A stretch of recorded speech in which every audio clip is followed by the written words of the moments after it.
What's up, little baby? What's happening? I know you about ready for some action, so just slide to my current. Let's get nasty. Say, what's up? What's cracking? What's up, little baby? What's happening? I know you about ready for some action, so just slide to my current. Let's get nasty. Hey y'all, what's going on? What's going on this lovely Friday? We are here, we're queer, and we do not drink beer, okay? It is your girl, Miss JT. But on these Fridays and on these interviews, I am Jatavia Walters, okay? We're gonna get into some things. Another episode of On Brand Off Script is here. I hope y'all been enjoying this series I've had going on, interviewing the boys and girls. It's been fun for me. I've been enjoying myself as well. I've been learning new things about everybody. I hope y'all been learning some new stuff, honey, and enjoying the journey in general. But tonight specifically, we're getting into more of the Chasing Atlanta boys and girls, right? And one in particular is one of my favorites. I hate to sound biased, but he's one of my favorites. And I'm very excited for our convo tonight. And none other, because I want to make sure we go ahead and bring him in, the Southern superstar himself, none other than the Samii Austin. How's it What's going, babe? up? It's going pretty good. How are you? I'm doing well. I'm doing well. I'm very excited to have you. I'm happy to be here. Yes. But we about to have us a good time. I want us to really chop it Absolutely. up, get into the things of the things, and just, give the girls some insight on stuff. Because, that's the real biggest part, Absolutely. especially this season. The girls need Baby, insight. the girls need insight, they need clarity, they need context, they need all the things. It's been so Okay? They much. need to do it So, all. So so much. yes. But before we get into all the things, as I always want to make sure and let's do a mental health check. How are you doing? Yes. How are you feeling? Where you are currently? Not gonna hold you now. It's been a little rough. With the passing of my aunt. She Yes. passed on Sunday. So it's been a little rough this week, but with the help of therapy and just great people being around, I have been slowly kind of coming back to myself, been talking to family, um, just being around friends. They took me on a date night, try to lift my spirits up. I'm slowly but surely getting back to me, but also just taking the necessary time to process what's happening, with the family. But overall, I can say that I am doing well. Okay. That's cool. And I want to send my condolences as well. I Thank know you. grieving is definitely a process. So just take your Most definitely. time. There is no, no date to ending it. Take your time and just feel everything that you need to feel. No, for sure, and that's exactly what my therapist says. Take it day by day. I really hour by hour at this point, and it'll come to you when it's time. You just feel your things, and kind of lead with the positive, of course. So So my aunt absolutely. meant a lot, and helping take care of her these last 2 weeks has been insightful. So I just know I have a lot to carry with me now, even in her passing. So it's all good though. Yeah, and then it's going to be easy for you to go with kindness and just that positivity because you are a very positive person. And I've personally experienced it obviously in the production aspect, but even in the personal side of stuff, you're a very positive person. And although you're going through what you're going through right now, you're going to find that silver lining, and you Mhm. already got the light necessary to get through this darkness. So it's just about keeping it going. Absolutely, and I appreciate that. Girls try to make me out to be this evil, messy. I was playing not evil, but they try to make me out to be just this messy person, and I'm not. I promise. Yes. And we're going to get into all of those things, honey, because, we got to Okay. clarify some stuff, baby, Look, okay? we got to clear up some things. We got to clean house and make sure everybody Yes. know what's what. Yes, okay. So one of the games I like to play because this is a way for just shake some nervousness off, get you comfortable. It's called on brand off script, right? So Okay. the game goes as simple as this. I'm going to give you a scenario, and you determine whether it's on brand, meaning it's very much you. You would do it, you would say it, you would feel it. Versus Mhm. off script, which is it's not you. You would never say that. You would never do that. That would never be how you feel. Okay. Perfect. Okay, period. All right, so let's see. Which one we're gonna start off? Ooh, posting thirst traps while in a relationship. Um. I would say that was on brand for me at one point. I haven't done it in a while, so it's on brand that has gone off script, but it might be on brand again. Summertime is here. I'm kind of feeling it a little bit. So, I'm kind of back in my body. So that'll be a little bit more on brand coming up this summer. Yes, and you gotta show the body. But here's the Look, thing, baby, look, because you be I working. I work for this for me, okay? I did Yes. it for me. My man enjoys it, but y'all got to be crazy to think I'm not gonna show it. I'm sorry. Okay. Y'all finna get into this work, okay? Okay, so here's the thing, right? So, like, I guess it would just depend on thirst traps, right? Because Mm-hmm. everybody would define a thirst trap very differently. So, I guess it Mm-hmm. would be based off of like whether the thirst trap would be like oh, I'm half naked in my room taking a picture in the mirror Mm-hmm. versus you shirtless with your shorts on at the gym and you taking a Mm-hmm. picture. You know what I'm saying? So it's like we Very gotta much define so. thirst traps. Yeah, for me, simple is always best. Simple works for me. So Yeah. it's as simple as it's just that me lounging around with no shirt on, and that's good enough. Hello. I Now know the that's hoochie right. daddy short, look, the hoochie daddy shorts gets a rise out of the people. So I mean, like I Okay. said, it's getting hot, so I'm gonna have my 3-inch seams on, and we go Okay. It's crank Hoochie it up Daddy just a little bit. season. that. Yeah, okay. So I live. I live. Okay. So next scenario. Talking to an ex for closure. Ooh, off script, way off script. I don't Elaborate. do I don't do exes. I don't do my exes, your exes, friends, exes. Me and exes, we don't. I personally don't see the need to like still have that connection. Now, am I me coming even more into my adult age? It's shifted a little bit Yeah. because my fiance is cool with his ex.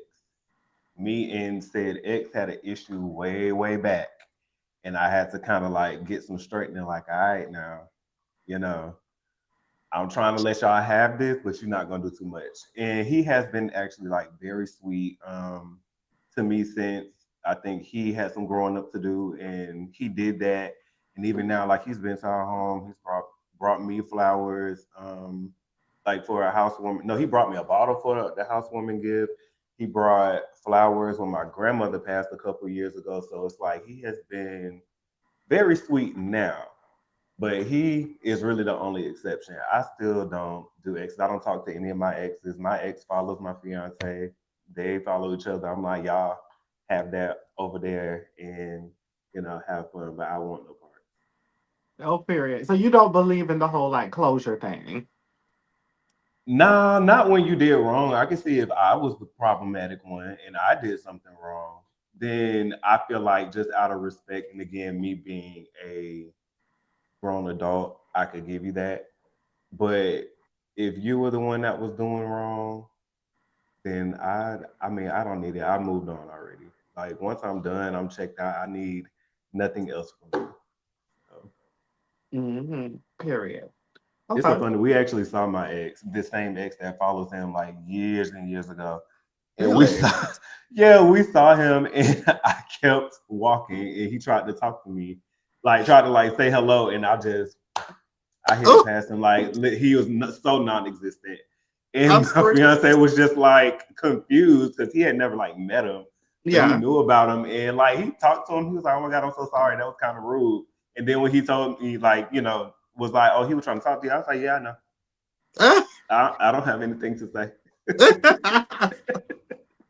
Sammy, so you're wait, what is your sign? I'm a Sag. You're okay, now it makes sense. Yeah. Because I was like, that is so cutthroat. Yeah, when I'm done, I'm done. Like you have served your purpose in my life, whether you fulfilled that in the correct way or not. Once it's over with, even friendship wise, that's it. I won't even say that you're dead. You just don't exist. You are now back in the realm of strangers and other people that I have not met yet. Mm, I live. So That reminds me of what your best friend says. Your best friend DJ. DJ always says something like this: "Is somebody I used to know." yeah, very much somebody I used to know. I live for that. I'll be living for it. Okay, let's do two more scenarios. Bringing up old receipts in an argument. Oof. If the point's still valid, on script, on brand, on Yeah, brand. If it's still valid, we gonna talk about it. we gotta talk about it.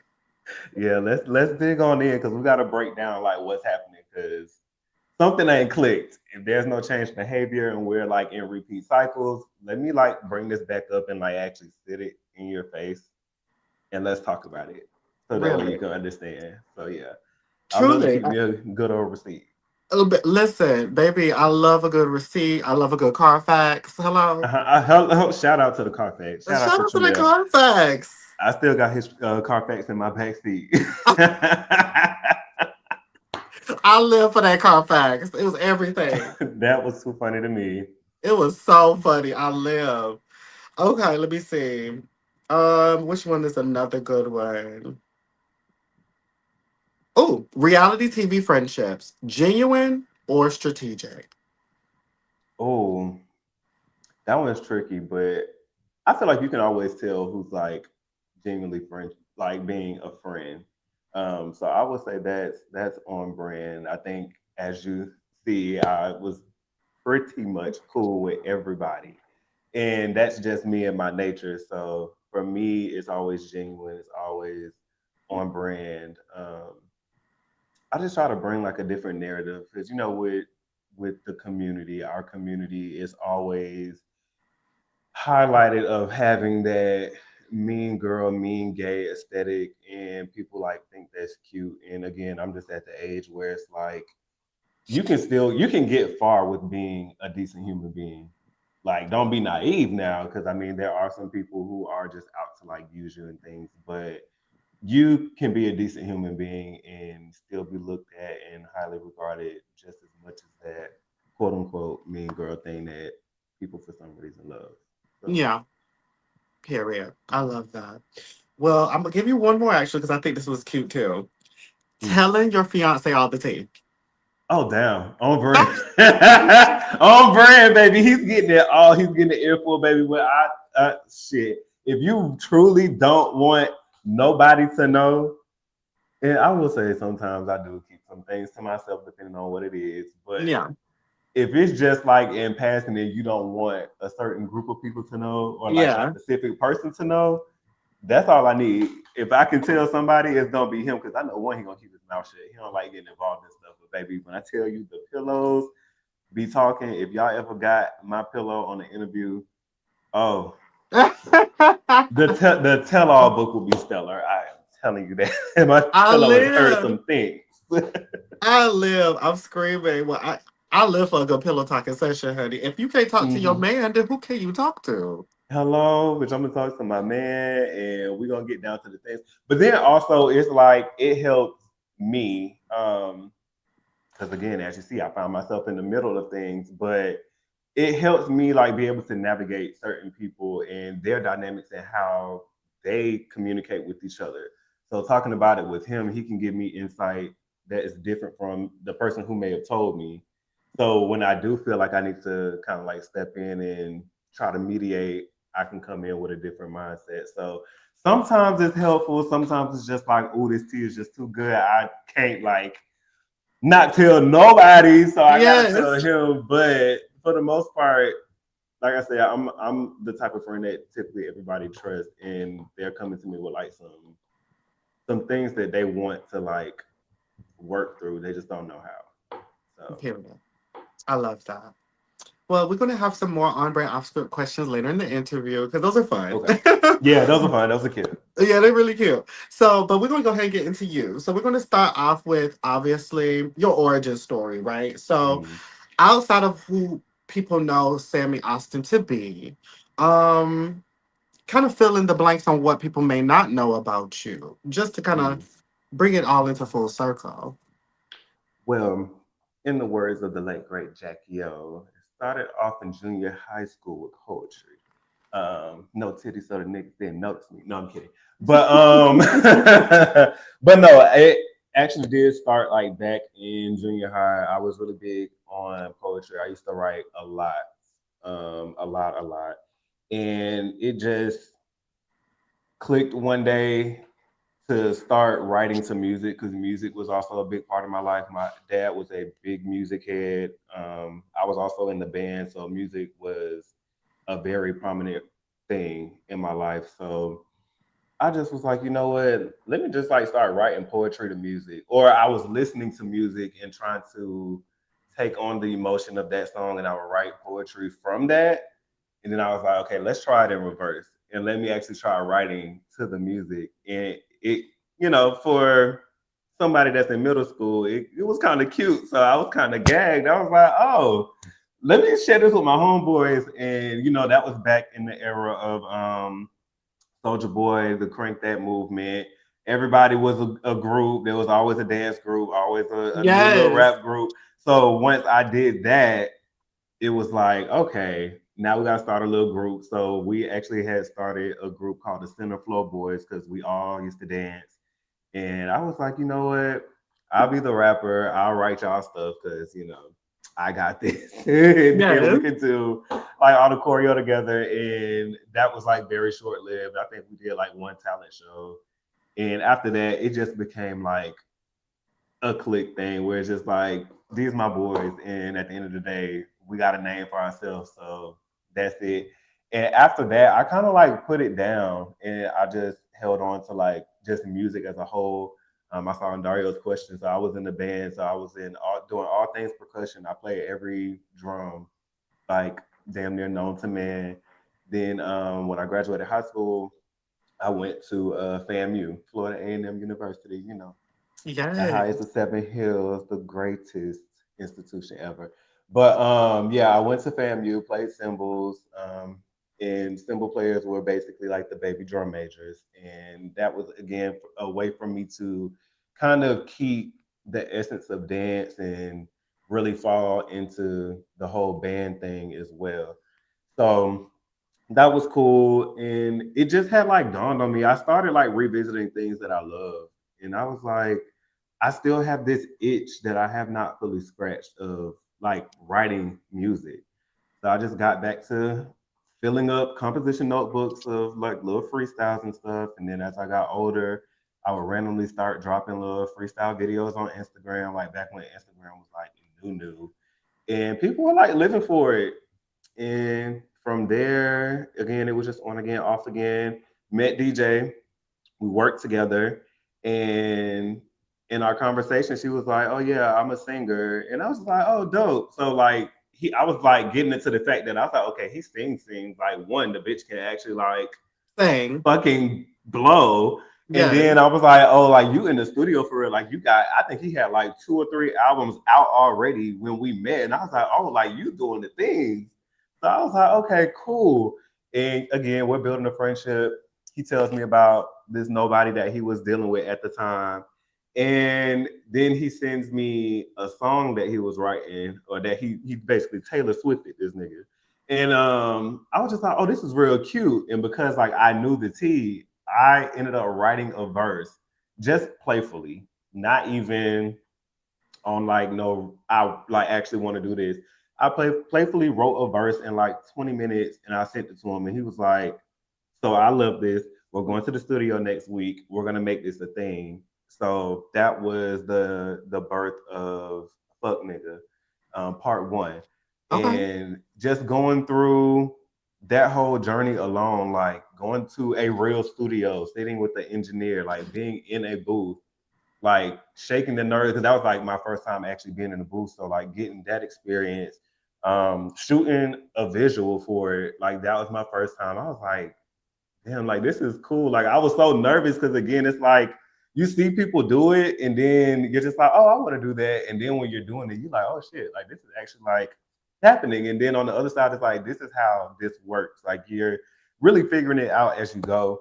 And then like our first couple performances, and like seeing how people were so engaged and like loving it. And even like years after, people were just like, oh my God, I always loved that song and never knew who was on it. Like when Yeah. they would like see us in person or just in passing. And I'm just like, I think I could do this for real. Like I would actually want to make Samii Austin like a person in itself, like a entertainer, like full fledged entertainer. So I started getting back into dance classes.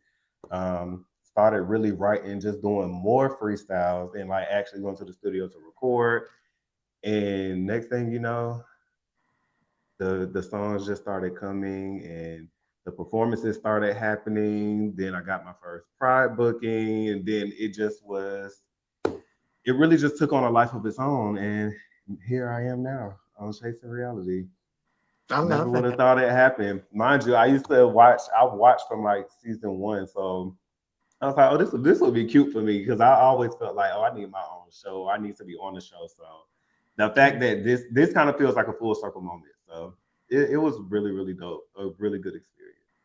I love it. So here's the thing. I want to deep dive into that a little bit in reference to your journey because you were saying like, like I've been doing all of these things and people are catching it and I'm starting to realize like, I can really do this for real. Was Hmm. this music journey always a part of like a thought in your mind or like a real dream for you, or was there something else when you were growing up that was like, oh, this is exactly what I want to do? It was always something in the arts. Like I've had my hand in just about every art form. Like I used to honestly I always thought I would be a singer. I kind of left that part out. Like I actually was a singer first. Okay. I went to a private school and was in the choir, and I had a pretty decent voice on me back in the day. But of course, my voice was a bit higher pitched, so I lost all of that. Like once I started stopped exercising that muscle, I ended up losing it. And I was like, oh well, I don't want to stop like giving my all to music. So that's what transitioned me into rapping. But like I said, I also was in the band. I also danced. So dance was a thing for me. I joined the collegiate dance team, House Arrest 2 Championship Dance Team Incorporated. So I am a part of that dance organization. I've been into fashion. Like I started my own clothing line, streetwear clothing line, Royal Lifestyle, back in I think it was like 2015 or 2016. So I just knew whatever was for Austin before Sammy was like even a thing. Whatever was for Austin was going to be something in the arts, whether it was fashion, dance, or music. Like that was always just a thing for me. So I just knew whatever I was going to be known for was going to be something in the arts. It just so happened that music and dance was the thing that stuck because I feel like I threw so much at the wall and it was like, okay, this is all fun, but somewhat short lived. But me being an artist and a dancer had been the thing that I was able to grow the most. I love that. I love that. And I think in general, artists in general, we kind of all are so good at everything within the Hmm. arts that it's so hard. I think that's one of our biggest issues is to really pinpoint that Yep. one thing to really like say, hey, this is where I'm gonna start off. It's not necessarily stunting your growth because, and this is advice to you because there's that old saying of like, I don't know how to really 100% it, but it was like if you want to do everything, you're a master to none kind of thing. I don't Absolutely. I don't believe that actually. I believe that when it comes down to true like satisfaction and validation in your personal life, you should do everything that you want to do. And I feel like everything that you want to do in your life is sectioned off in certain spaces in life, right? Where it's like the Hmm. right timing. And you don't never really know the timing. That's all on God. Absolutely. But you should Absolutely. still do it. You get what I'm saying? Because you'll find that true Absolutely. validation personally. So I would say, if anything, you're doing your music. You one of the best performers I've seen out of the streets, You. honey. So keep on doing it. But everything else that you said that you want to do, whether it's fashion, whether it's acting, whether it's teaching others, keep Yeah. that right there in the forefront of your mind and be like, baby, when the time comes, I'm gonna slide this right on out. Like, hey, girl. Hmm. So No, here, that's what I think. absolutely. That was one of my things too. I was like, maybe this could help get me back to like where I was. So like you said, the timing of it all. I feel like I still want to do my clothing line. I actually have had thoughts of like rebranding and relaunching it later on down the line once I get more established in like my music career. I think that would be really, really dope. Yes. But yeah, to your point, yeah, I still feel like I can do it all. I plan on it, but I feel like it's a gateway thing. Like you have to open up one door to get to another. So that's the plan. Absolutely. Let's talk about younger Sammy, right? So Mhm. when you were again growing up, even before you got to FAMU, Mhm. Talk about what it was like as you growing up as a young Black boy, finding his way, finding his creativity, coming to himself. What was that journey for you then? And as far as a support system, what does your family dynamic looks like in reference to that journey? So I would say I am, or I would consider myself a very well-rounded individual. Crazy enough, I was just having this conversation with my best friend earlier, my other best friend earlier today, and she asked me like a really good question. I feel like my story is different and it's special. Like I wasn't that person that felt like they had to get it out the mud. Like I never was like that person that came from like struggle. I feel like my hustle was different because I am like the more colorful one out of like my family. Like I am the one that is into the arts where everybody else in my family, from my parents to my siblings, they're all into sports. I'm that one where it's just like, well, I did it because y'all wanted me to, but we can kind of hang that up because that's like not my thing. Um, but I think they gave me a really good life. Like I said, I was very privileged to see a lot of things. I was privileged to experience a life that I knew I wanted, but now as an adult, I want to try to maintain like not knowing the back end of it all. Like my mom, she used to like her company that she worked for, she used to get like the good seats at Phillips Arena. Like we were at the concerts damn near on the floor. We're at the suites at the basketball games. Like my friends at school were legitimately like thinking I was rich because they're like, "How you damn near courtside? How Yeah. you getting into like the suites with the food and the mini fridge with the drinks and all the things? Like we're going to these big ass hotels for spring break and summer break and all the things. Like to me, I'm like, damn, I'm really like living it up. Like we out here like just doing the things like it. Like I had no care in the world, like no want for anything. Like my first car was a Benz. Like I was driving a Benz to high school.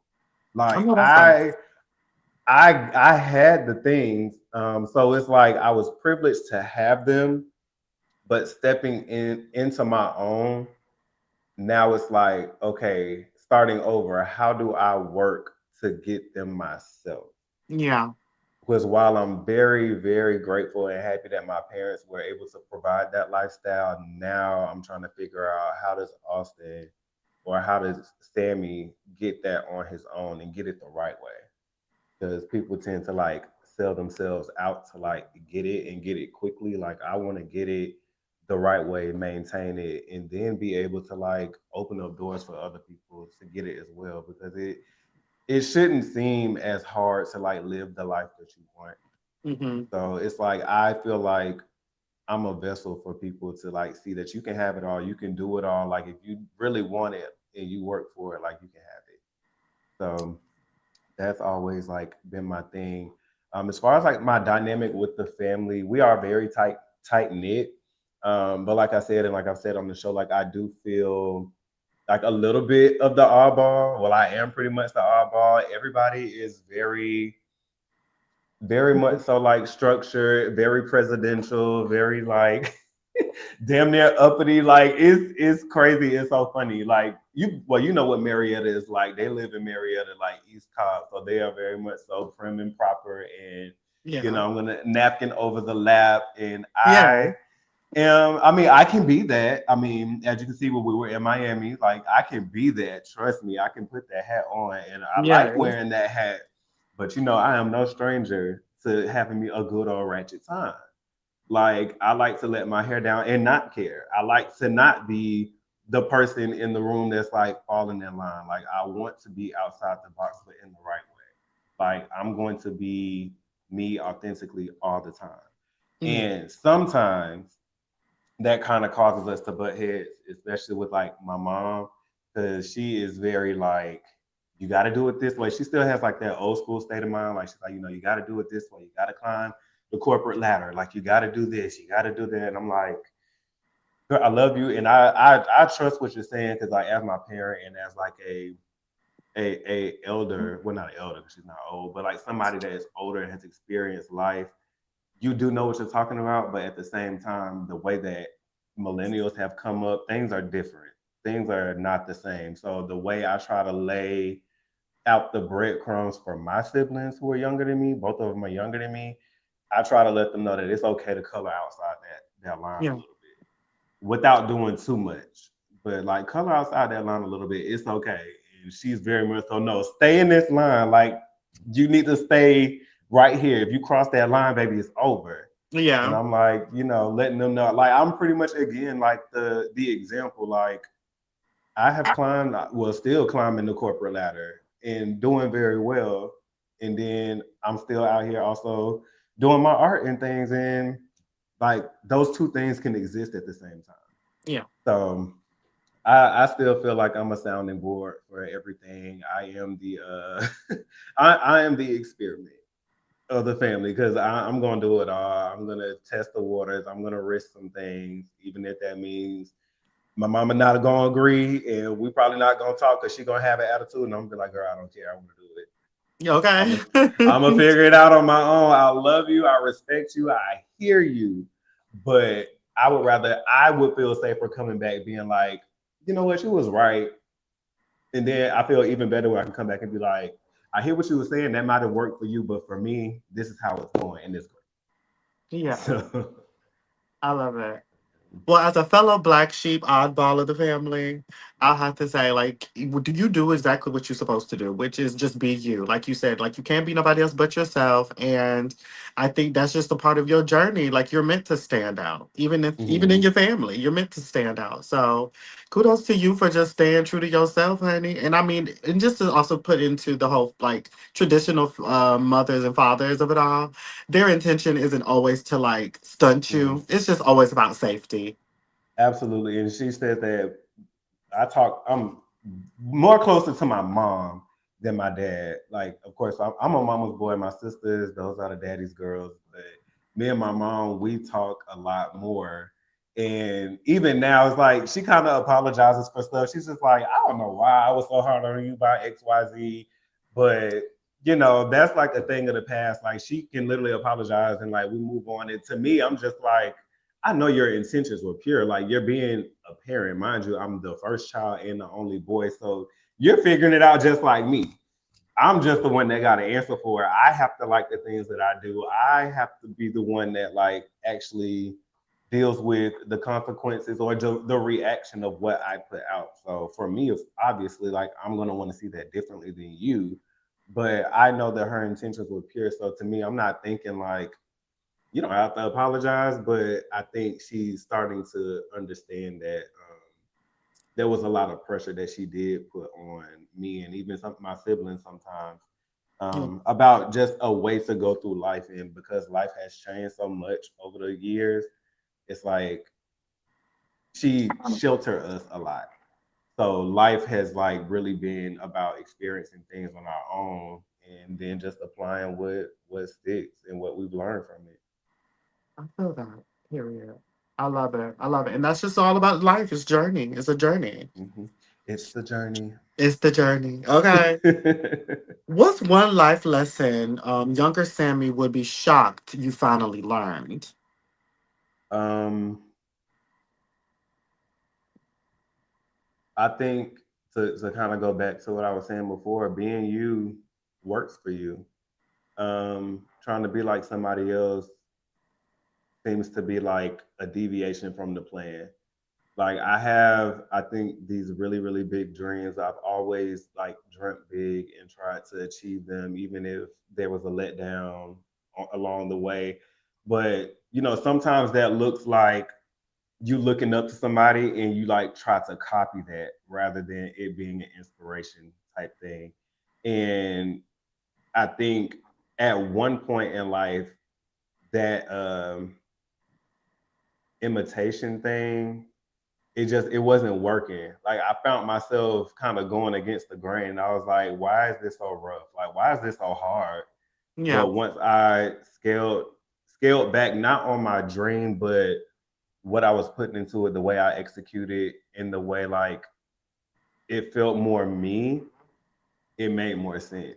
It got me further because I used to feel like I had to be more out loud. I had to be more just extra, and I'm like, that's not me. You are chill. You are something that when you walk in the room, you can feel it before you hear it or see it. Like there's a different aura about me versus somebody else. So it's like I quickly learned what works for somebody else don't work for you. Yeah. And I think that younger me would be proud to know that whatever is yours truly is for you. Like just continue to carry your light, stick to who you are, maintain your positive aura, and whatever is for you is literally going to fall in your lap, and you're not going to have to work as hard for it. Yeah. I love it. That is actually great advice and a great life lesson, honestly. So let's get into more of your music career, right? So you Mhm. finally made that decision. You're like, Sammy Austin is about Yes. to be a thing, and you're about to just do it full force. Now, I don't think I ever said this to you, but I actually got kind of sort of familiar with you when you did Ooh. your collab with Oliver. Oh yeah, yeah. That One of was my when I favorites. first kind of was like familiar with you. And then when we went through casting, I'm like, why do I know this face? You know, like it was that's what it was. Like as soon as I saw you in the cast, I'm like, wait a minute now. Like I know this face from somewhere. And then I had to Mhm. revisit some of like my Rolodex because I keep calling it my Rolodex. So I'm like, I know this face from somewhere. And I was like, oh, that was him. So give us Mhm. the details of like when you number one, you officially went into this industry and was like, hey, I'm about to do this full force, the journey of officiating, like, okay, your first full single or your first official video, even down to like your big collab with Oliver. Tell us, how do we get to those spaces when it came down to your journey? It was a long time coming. It was people that truly were in my corner and pushing me. Like my engineer, he has been such a great sounding board and such a wealth of knowledge. Like he actually was an intern at Atlantic and for Sony, like the record labels. Hmm. So like we have had some like hard conversations of like this is the path that you want. This is the reality of it, but this is the silver lining of how you can wiggle your way in because you are a lot different than what a lot of people see and know already. Yeah, So again, just having people in my corner, setting me up for success. Like he plays no games. I absolutely love a good 4 hour session with that man. Like we will sit and create some like real magic in real time. He will sit and mix and do some things that like gag me and keep me excited. I'm just like, oh shit, like I don't know what you did, but keep doing it. Like I the shit is live. good. Like I live for it. So recording it is always has always been the easy part for me. I think the hardest part was putting it out. Um, when I dropped my first single slash EP, when was that? 2020, I think. When I released the starter pack, I named it that because that literally was my start. Those were like my first three original songs because I was kind of like performing like remixes a lot, and I was like, okay, I gotta actually like put something out like that's mine. So I ended up putting that out. I had held on to those songs for a long time. Like I held on to those songs for probably a good year and a half to 2 years. I would perform them, but I was just like, I love the whole experience and feedback that I get from the performance, but something in my head was just like, I'm scared to like just give this out and like let the people have it. So what I did was I set it up to be released. I think it was either going into 2020 or going into 2021. But my New Year's resolution was to really get over that hump and that fear of not being taken seriously or not being well received, like just all those things that typically you would think about before like you give something or put something out. It was just like just go for it, just do it. And I set it to come out like on New Year's Day. And I remember just being at a New Year's party and it like seeing it on streaming platforms, and I literally just like burst into tears in the middle of the party. And I'm just like, oh my god, like I just put this out, like it's out, and anybody can listen to this, and that's just what it is. But I think it was good for me because after that, I felt like, okay, I can do more. I can do a lot more because I still have songs in my phone that I've been holding on to since 2020. But it's like also been a way for me to like grow. So it's like I write something, I like it, I love it, but it's like I want to be able to pick this up and love it even more months from now. And if I don't feel like I'll put it out. Some stuff I probably will just for the hell of it, just put it out. But I think it's just been a part of my journey to get like better ideas. Like I write, create, and then I'm like, okay, I like this, and I hear another beat, and then like the feeling from that beat is like the same topic. So I'm like, oh, I can take what I did for this song, and I can, finagle some things and put it to this beat, and now I got an even better song. So it's like Yeah. it's definitely a tug of war. But yeah, that is part of the journey for sure. It's just trying to figure out what works. But with all of that, I wanted to start getting on stage, so I took those songs, and I'm not a stranger or afraid to ask for what I want. I want to be on the stage. I'm going to ask people I knew that were performing at Pride and performing at these different showcases. I'm like, who putting this on? Who doing this? I'm okay. Give me the email. Give me the Instagram handle. Give me the this. How I get in contact with them, introduce me to them. Like, let me get on your stage and show people what I got because I know I have something special. So it Yes. definitely started off feeling like I'm asking or begging, but again, closed mouths don't get fed. So I was like, let me go ahead and get what I want. Like if you're not gonna give it to me, I'm gonna ask for it, I'm gonna take it. So I'm gonna find my way up there. But yeah, I was blessed to do my first Pride performance, and then I did a second, then I did Global Black Pride. Um, and I actually met Oliver at one of the prides that I performed at, and he just came up to me. He was like, I absolutely loved your performance. And I was a fan of Oliver from like way, way back and like Mhm. early in his career. Like he was one of the only gay rappers that was like really doing it. And I was like, oh, this one first off, this bitch can rap, like for real, for real. And And then two, like he's out here doing it, like the visuals, like he's being himself, like all over social media with the content. Like he was like literally doing it all. So I was like, kind of like in awe that he thought that. Like I was just like, oh damn, this is a lot coming from you because like I told him, I tell him to the day, like bitch, to think that you are like now somebody I can call my friend, my sister, and like it started off with me being like a big fan of yours.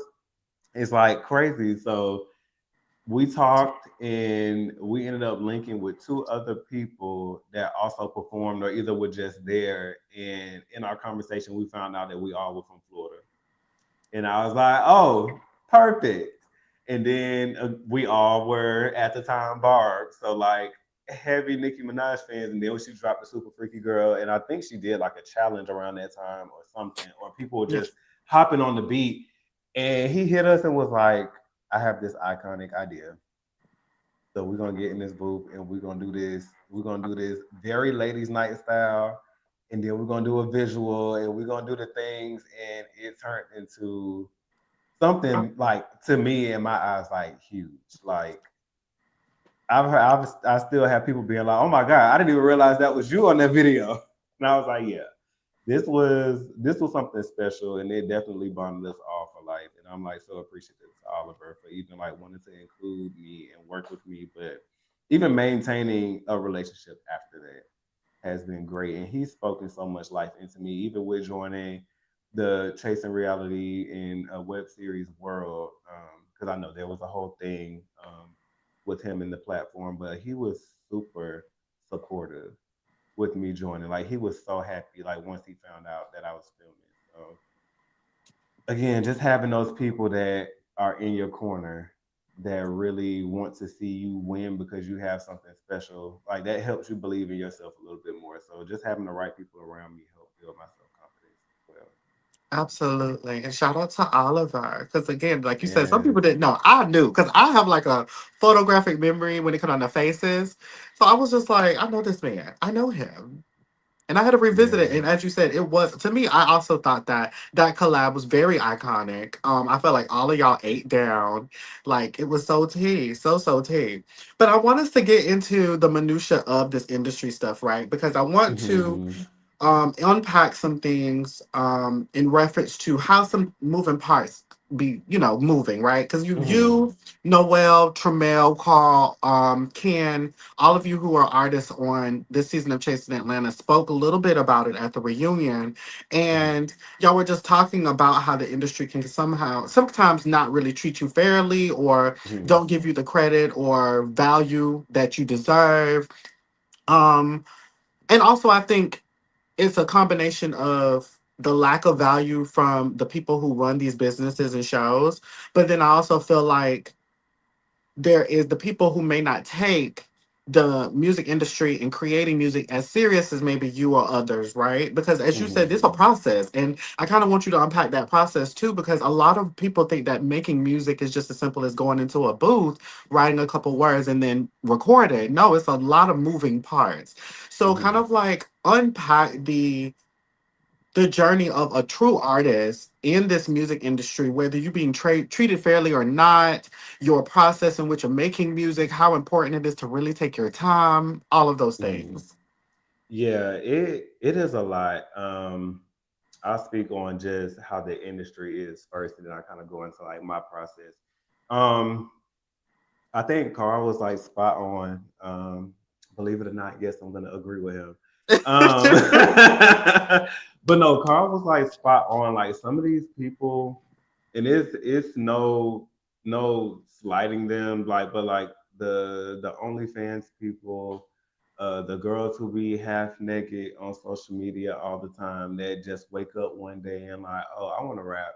I can put some words together and make them rhyme and put it on a beat, and now I want to rap. Like they gon' fly them out, give them the star treatment, and they gonna take off. Then you have people like us, everybody that you just named, who are equally, if not more talented. No shade.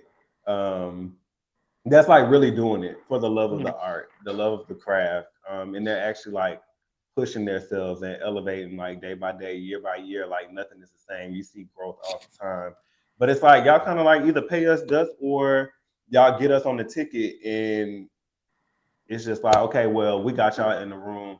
You figure out where it goes. It's like me coming to your house asking you, okay, what a cup say? You like, go in the kitchen and figure it out. Like, Yeah. and then when you find it, like you good. Like it's very much so that. And I hate that. I really hate that they treat independent artists that way, especially the independent artists that are of our community. I wish we were a lot more kinder and really uplifted the talent that is in our community, because there's not many of us that you see out actually in the industry, like mainstream industry wise. And then the few that get out, they had to work super super hard. And then also it's like it's always that same type of gay, so to speak. So I know for me it's just like I want to show like it's something different. That's why I love the Chasing Reality platform. It's like you see every spectrum of the gay and the trans and all the things. So it's just like obviously y'all see there's more to just being like the loud flamboyant one that just know how to put clothes on people or know how to do makeup or know how to do hair. I don't know how to do none of that. You know what I know how to do? I know how to write a good song. I know how Yeah. to find a sickening beat. I know how to get in the studio, and I know how to put out the music, and I know how to dance. That's it. That's all Okay. you're gonna get from me. Um, but I feel like people are slowly starting to come around. Like once they see what you have, and Yeah. I think that is the tough part, but also the rewarding part. Like when you really have something. Like for me, when I perform, you're gonna get that same production on a Tuesday, on a Friday, on a Saturday, at a showcase, at an open mic, or on a pride stage. It don't matter where Samii Austin is at, you're gonna get that same exact thing. And I was really happy that again Carl had kind of like put that out. Like he wasn't too gagged about my show because he's seen that before. Like he already know what I come with. So it's like people started seeing that. They was like, oh dang, like he actually got something. Like we might not know who he is, but he know how to command the stage. Like he knows how to get the people involved and going and like feel like they part of the performance. So it's like once you kind of like show and prove, everybody starts to follow suit. Now the thing is I'm trying to get the right people to follow suit and like believe in me just as much as the people that are a part of my team essentially believe in me, because once we get to a certain level, then we can do more. I can Yeah. only do what I can do right now, baby. Times are hard. Things are expensive. Now I'm gonna get into like my process of things and just like the breakdown of like how hard and how expensive it truly is to like put out a record, doing it the right way. Like for me, one, I have to live life and take from life experiences. Like I take from my life experiences. So if I'm not Taylor Swift, is somebody, whether that be my fiance, some dude I done dealt with in the past, an old friend, a new friend, your friend. If you tell me about him, like again, the whole situation that happened with DJ and how fuck nigga came about, I may not tell your T, but I might write about it. I might Yeah. include it, use it as inspiration and fuel, and like create a song as if it's me. Like I'm always gonna speak as if it's like me in the situation. Mm-hmm. But one, I'm gonna write, but it has to be like for me from like lived experiences, something that I connect to, something that I can feel. Like my biggest thing is getting back to music you can feel. Like, yeah, I know it's something that you can feel. One, the song itself is like a double entendre. Like it is very cocky. If you are in that mode, if you feel like you want to be cocky, you feel like you want to be arrogant, but it's also for the person that doesn't feel as good about themselves, the person that feels a little down and out, the one that's still trying to figure out their way through life and they need that extra boost. Like that's why, like with the hook, it's like that's something that you say in the mirror to yourself. It's a very, very much so like an Issa Rae insecure moment. Like you sit there, oh, they want my body. Yeah, I know. Like I'm trying to get the body I want. So yeah, I know. Like they can't stop me. Yeah, I know. I pop my shit because I've been that bitch. Can't that hoe top me? Yeah, I know. Like it's reaffirming. Yeah, I know these things. Like I'm gonna tell myself this until I believe it, or tell myself this until I get there. So there's the song is very intentional, and that's why I also have so many different versions. Like you have the regular version, you have the extended version, and then I have what I call the all stars version, that is a bit more affirmative, where it's like I really want people to connect to it in order to like connect to themselves. And I try to like just speak life into people. It's just like, in short, like I say, get in your big bag. Don't let nobody count you out. Make them tap in. God made you to bend, but you're not gonna break. Don't let no fuck nigga spread you thin. Stay on your health and mind your wellness. Don't need a bum bitch to give you credit. You was made to shine, so go ahead and reclaim your time and use it for leverage. Like I'm trying to like get people to feel the things like this is your life. You make it the best that you can. Like so, yeah, it's for me, but I'm really writing this for other people because I see people lose themselves in like trying to find some kind of purpose. So like that's more of a reminder of like, baby, do your thing, do what's for you, find what you want, and you go get it. But Yeah. that's that. But again, my whole point being, I just want to get back to music that people can feel, even with like my new record. Like I want to get back to having fun in the club. Like that standing around getting a section is cute sometimes, but I want to get back to where your mission was to go out, get drunk, have a good time, not necessarily want to hunch on nobody, but baby, if I want to get drunk and kiss somebody, I'm gonna do it. Like I want Yes. to get back to those fun times, but Shake a little ass. shake some ass, please, please, like Please. Jesus, move, like stand on the table, like. Yes. I said I'm in this bitch tequila sipping on the club lights. Like I'm on this table, dirty dancing. This is the club. Like we go to the club to have a good time. Like Yes. why are we going to the club to sit and mean mug at people and judge what they might have on or how they acting? Like, girl, I don't care about that. I want to get back to days where when I'm walking out the club, I'm sweaty. Like that's when the Yes. club was fun. But that's kind of like my creative process and what I think when I write my music. But the process in itself. So the beat, if you buy your beat and you purchase it correctly, and you get all your rights and things, um, that's at least $200 minimum. Um, I know my studio time for 4 hours is gonna be about 250. So we already at almost $500, and we ain't even recorded nothing yet. Right. Then after that, you gotta do mixing and mastering. That's about another $100, another 150. After that's done, you gotta go in and you have to, if you again do it the right way, copyright your stuff. Because if it's good, somebody gonna try to take it. So you do that. If you put it on the marketing, that's unlimited amount of funds because you got to keep marketing and promo. Then if you want to shoot a visual, that's anywhere from 700 plus. Like it's a lot. It's already expensive. Going outside to breathe is already $500. Seriously. It's a lot to put a song together and like create some art. So my hands are hands out, hands up, hats off to all the people who got the albums and things out because that alone can be a little discouraging because it's like, oh my god, I got to shell out so much money. Mind you, I still got bills, I still Yeah. got necessities, I still got like I got to eat, like I got all these things that I have to do, but because I believe in this art that much, like I'm going to invest in it.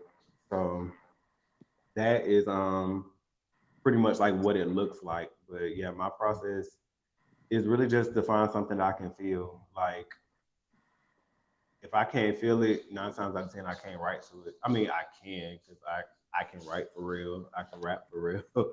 But for me, as far as Samii Austin goes, like when I'm working on a song, if I don't feel it and I can't write like a good hook or half a verse within like the first like 30 minutes of me listening to it, I'm probably not gonna go with it. Well, yeah, I know I had the hook instantly. Literally was driving to work, went going through beats, just going through beats, going through beats. I was like, oh, this is cute. And I'm just like mumbling. I'm just like, nah, nah, nah, yeah, I know. And I was like, okay, so yeah, I know. It sounds like it's gonna be the thing. So what do I know now? And then you get into again that whole thing. But if I don't feel it, I can't really write to it, and I can't really believe in it. So Yeah. that's more of how I feel. I got to be able to feel it and then believe it, and it has to move me literally. So when I do my choreography, I got to be able to like my body has to want to react to it. So that's just a whole another thing in itself. Also got to pay dancers. Add that to the tab. Oh shit. Also, I do what sets me apart from everybody. I do live instrumentation. That's no shade to anybody who performs to a track. I'm not a track girly. Unless it's a feature, I'm not a track girly. You're not gonna get a track on my set list. I'm gonna have live instrumentation on my set list, but that's another $150 per song. Add that to the tab. So yeah, it's a lot to being an independent artist that I don't think people understand. So hopefully that gives like a lot of insight. It definitely does. A lot of insight. And I want to kind of unpack one part of it where um you basically were just giving the gist of what it takes for you personally and real artists to really make shit happen. Do you feel like artists today have to be personalities first and musicians second? Because that's where I think the disconnect may come in when it comes down to how people value artists these days. I feel like both of those things have to live in tandem. That's why I see when I see people like the trims of the world, like being successful right now, Hmm. I can tell that even though it's very bubblegum y, like I don't want to say gimmicky because I feel like it's her, but obviously she is leaning into some inspirations that she's had. Yeah. So it feels familiar. But she also feels what she's doing. Like the song, you can't perform that song without having that personality behind it. Yeah. Like that, you can't separate the two. But I feel like that's also what's giving her her own lane because they both live in tandem. Like the songs are actually pretty good. They're really catchy.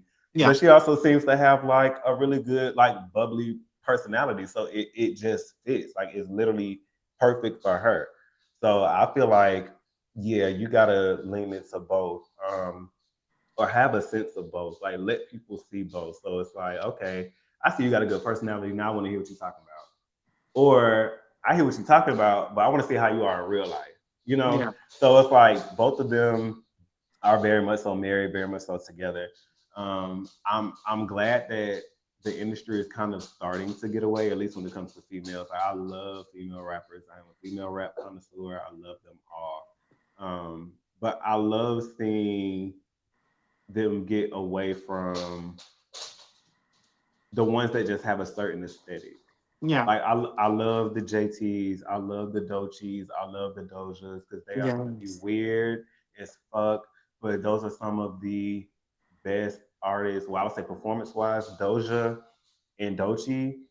My God, like I am always in awe of like watching them perform. Like the fact that Doja is carrying a entire tour by herself with a band, and like it gives like some of the clips that I'm seeing, I'm like, this girl is like freaking insane. Like she gets on stage and like blacks. Like I just saw a Yeah. video of her. Like it was one video of her having like her leg up and the mic is hanging off her heel while she's still rapping.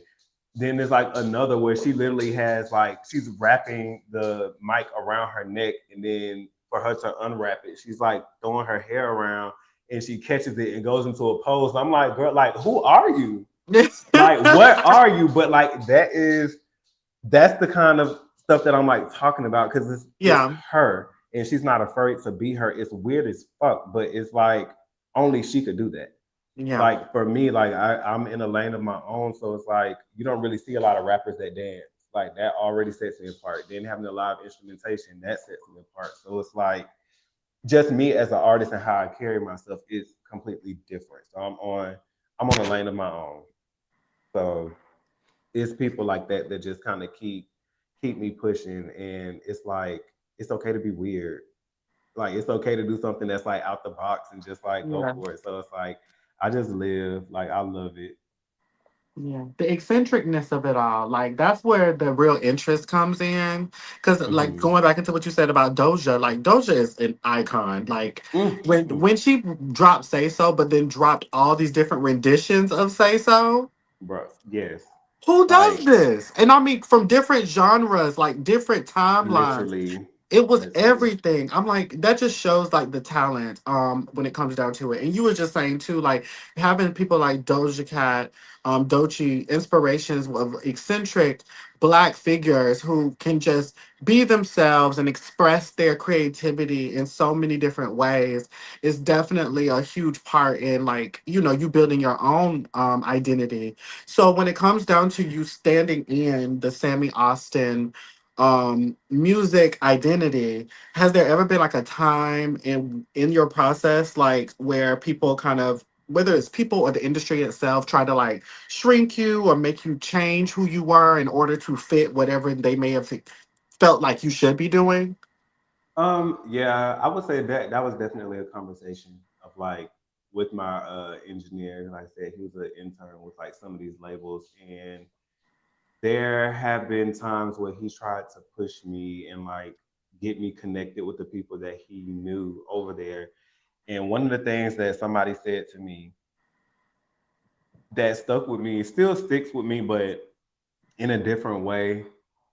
And it like it hurt my heart so bad. I'm not even gonna lie, because I'm like it just made me think about society as a whole. I'm just like what are we?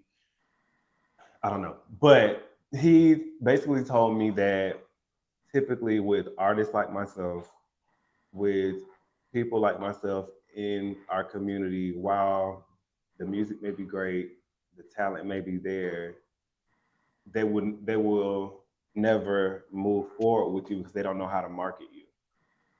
And I'm like, what do you mean you don't know how to market me? You will market me as an artist just like you do anybody else. Like the people who like it are gonna listen. Hell, the people who don't like it are still gonna listen so they can talk shit about it. It's getting listened to. Like Yeah. push me like a regular artist. Like I'm not like, and it's like, to circle back to what I said earlier, it's like not in a bad way, but it's like it's bad enough to kind of feel like an experiment in your family because you're like doing something completely different than everybody. Yeah. But I also don't want to be treated like an experiment. Like I'm not foreign. Like there are so many people out here like me um, that would benefit from it. Like there's a whole community of people that would live for this, like women, black women specifically. Um, I mean, hell, you see how they are like one of a large percentage of the viewership of the Chasing Reality platform. Like black women love bad bitch, pretty bitch music, and I feel like that's kind of like what I try to make. Like I try to do something that the girls can like get into, but them feeling like they can't market me is like is crazy and almost seems like a cop out and almost like they're afraid. Like you have the little Nas X's, but it's like even with his journey, it's like you had to play straight and then come out after you had like major success. Yeah. That worked for him, but it's like we want people that can go into it full fledged, standing in who they are.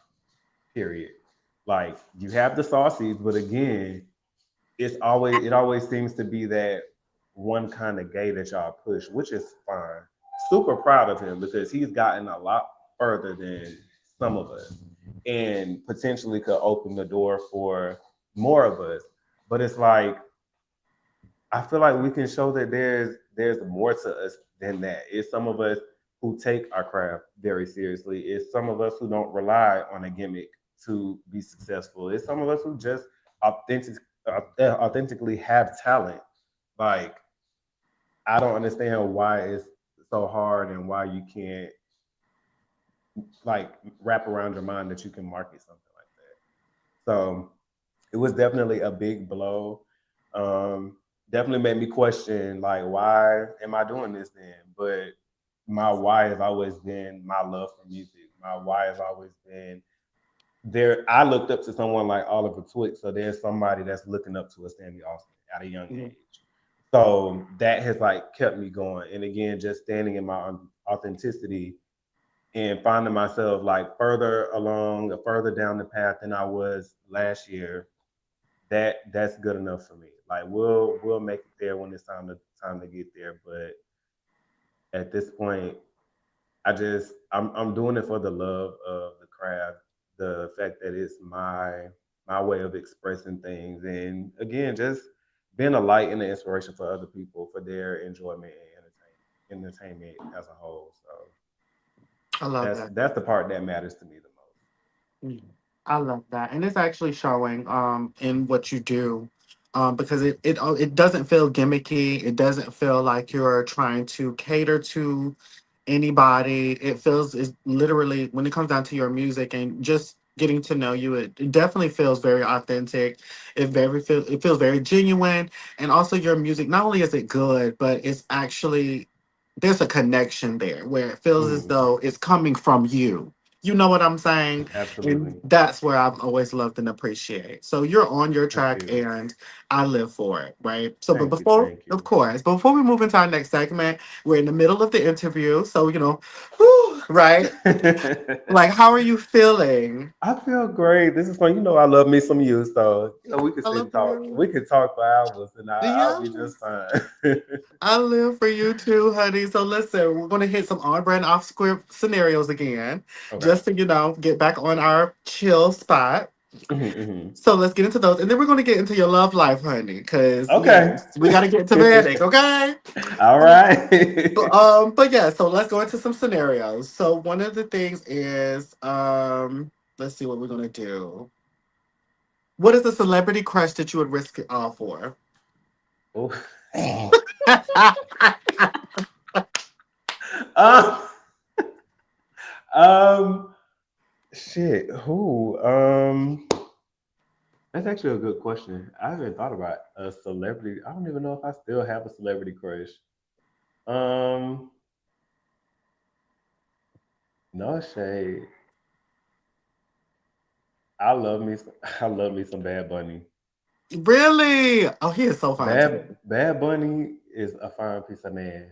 Um, that's a fine piece of man. Bad, but I don't care about what he's talking about. I don't understand what you I don't understand what you're saying, baby. But yes, Steve. Okay. Yeah, But so then see. also also like I love me a girl like I don't know if y'all know I'm bisexual, so I like both. So I got two. Well, I got one for each. Well, kind of one for each side. I love me a chocolate woman. My God, today, like so the JT, um, fucking Coco Jones. Yeah. Mm, mm, mm, mm. She can meet me at the altar yesterday. Okay. And I live. we would have a Signet lavender marriage. Well, it wouldn't even Yeah. be lavender. I still would. Okay. Y'all Still gonna figure would, it but out. no, we're gonna figure it out. But no, I love me some Coco Jones. She is a beautiful black woman. Like Yes. I just love her personality, um, her features. Like I said, she's just sickening to me. Like if I was what, yeah, we finna talk about you too. But if I were if I were dating females, my current girlfriend, baby mama, or wife would literally be a Coco Jones. Like have to be. I live. Yes, we love a chocolate woman, honey. Mm-hmm. Live for a Down, chocolate woman. down. Okay, let's see. What's another good question here? Okay, what's something people do while dating that immediately gives you the ick? Oh, conflict resolution, like in communication to me is just like I know it's one of those things that you have to learn, but sometimes you can tell when people just not even trying. Like I don't know. And then when you run the social media and tell everything, I guess that we'll leave it at that. We won't dig deeper into that. We'll leave it at airing everything out on social media. Everything is not for social media. Yeah, Like if it is one thing that I can hold on to that my mama told me, everything is not for social media. My yeah, God. Like I hate how stupid some people look when they just like jump straight to social media as soon as they have an issue with somebody and they start airing business out and y'all want to talk about this and talk about that and it's just like well was the connection y'all had ever real, especially if yeah. you finna go back to it. Like one thing that in the realm of that, one thing that I think it was Tamar who said it, if you're not gonna leave, shut up. Yes, Like, why are yes. we talking about it? Why is you telling everybody about it? Why is you telling all the business? You really like making yourself look crazy because if you're not leaving, now everybody gonna look at you like you stupid because you done said Mm, all this stuff, gave away all the red flags, threw out all the dirty laundry, and you still there. So now you look dumb. Like mm, I just people just don't know how to have that mysteriousness about them anymore. That's one thing that I live for like, you know, the Beyoncé's and honestly, even like the Sierras, like I think Beyonce is like way more like mysterious. Like I think that's what makes people like want to know and like live for her even more because it's like you don't know shit. But like yeah, with Sierra and like Russell, I know they argue. They probably argue down, but you would never see it. yeah, Like it always seems positive. There's always a glow about them, and I'm sure even in their off time, like that's that's what I like you can have the conversations, I'm sure, and not drag somebody through the mud and just put it all out on an interview or post about it. But that whole going to social media thing is like it's so tired. Like I just yeah. need people to grow up and figure it out. Then you can talk about it. Yes, But figure it absolutely. out first and know what to share. Don't share it all. Like, yeah, we had an issue, we got past it, or yeah, we had an issue, we just decided not to be cool or not to be Yeah. together or whatever the case. Like, leave it at that. Right. And it was so funny we having this conversation now because I just had a conversation with somebody about 2 nights ago where I was just saying there's a huge difference between privacy and secrecy. Whereas, Mm-hmm. like, privacy, we should all be judicious on what we choose to let people know about because it's not everything that we do and say is everybody's business. But then Exactly. secrecy is when you're intentionally trying to hide something because you don't want the world to know about it. It's that bad or you feel that guilty. You know what I'm saying? And Mm-hmm. so, like you said, like airing all of your dirty laundry up in your relationship and your family for the streets, and I said the streets of Potomac. You know, Hello. who got time? Like, what is the point? Like, and how you Mm-mm. going to come back from that? Right, because people ain't gonna do nothing but use it against you. And Yes. then, um, and this is not to be shady, but it's like you see how the whole thing with like Nova and Althea played out. Like that's a real life thing, and I not to jump ahead or like jump into that, but it's like that's outside of it being a community thing. Like I've dealt Yeah. with that before in real life in real time. And like my former best friend did some shit like that. Like use some personal stuff that I came to you in confidence with, and then you shared it when we fell out. Like I don't like stuff like that. Yeah. Yeah, me either. So I'm not the biggest fan of that. Trust is everything. absolutely, especially when you are actually cool with somebody. Yeah. I can see if you're not friends, it's still fucked up. But if you actually have a relationship with somebody, like why do that? Like that's it. That just speaks volumes. But Agreed. 100%. And one last one is this is us going to get messy a bit, okay? We're going to get just a little bit on the messy side. oh Lord. Okay. I live for a little bit of mess, just a little bit. Yeah, so this question is going to be like the last like on brand off script question. Um we're going to have 4 superlatives. So let's just say we all graduated. Chasing Atlanta has graduated class of 2026. Mhm. And you have 4 superlatives. I'm going to Okay. name said superlatives. And you're the first name that comes to mind. Give them that superlative, okay? Okay. Okay. So the first one is most genuine. Tony. I love you some Tony.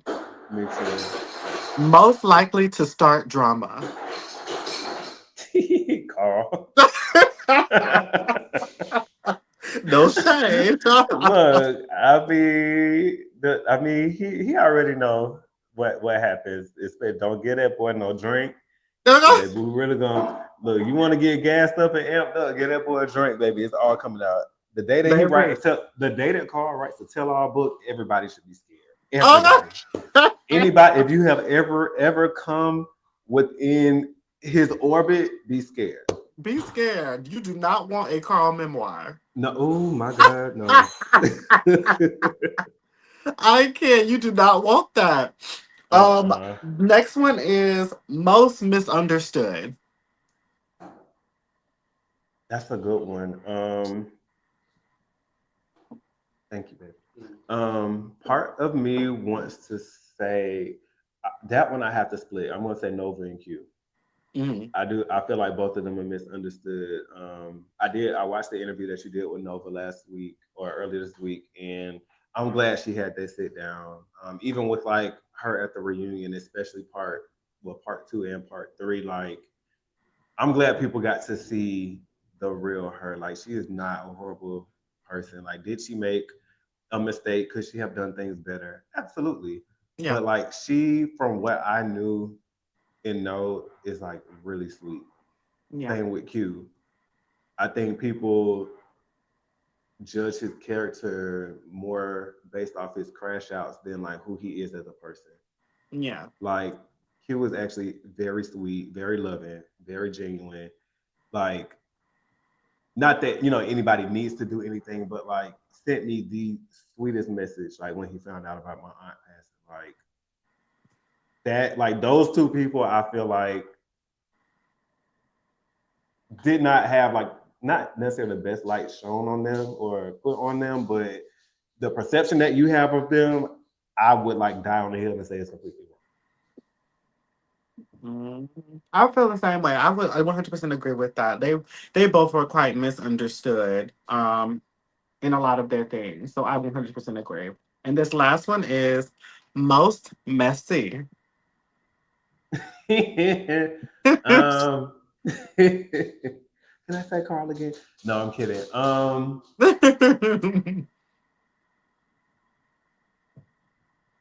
Me when I want to be. Me when I want to Okay. be. If I want to be a little messy, you want to see a bitch go down the slide?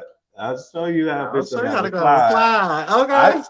I I can be messy. I think what's funny to me, like, of course, everybody, was saying I was being messy or being a fence rider or whatever. I feel like if you actually saw me intentionally being messy, you would, what y'all saw this season would be like, oh, nah, that don't hold a candle next to what Sammy being messy really is. Yes. But Yes. yeah, I live for a little mess, just a Period. little Don't bit. we all? Don't we all? Just a little We just like gotta keep things just bit. a little interesting, you Just know? a little bit. And, and sometimes accountability looks like mess. It does. Accountability is Messy's nicest. I live for that, and I will be using that for season 2 of the scene. Period.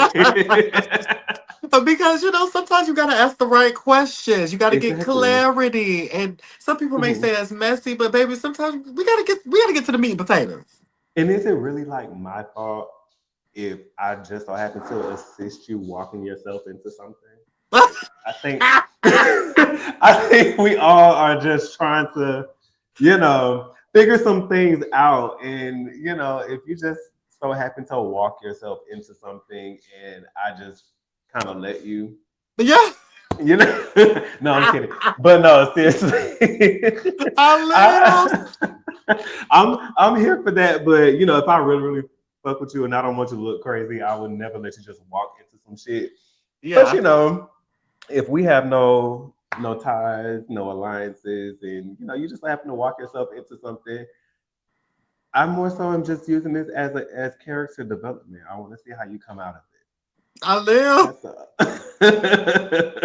That's I all. live. It's It's giving character very much development. Lex Luthor tease. Very much like just a little puppeteer, just a little bit. Just a little bit. I just want to see how you come out of it. I want to see if you really have the tools. That's all.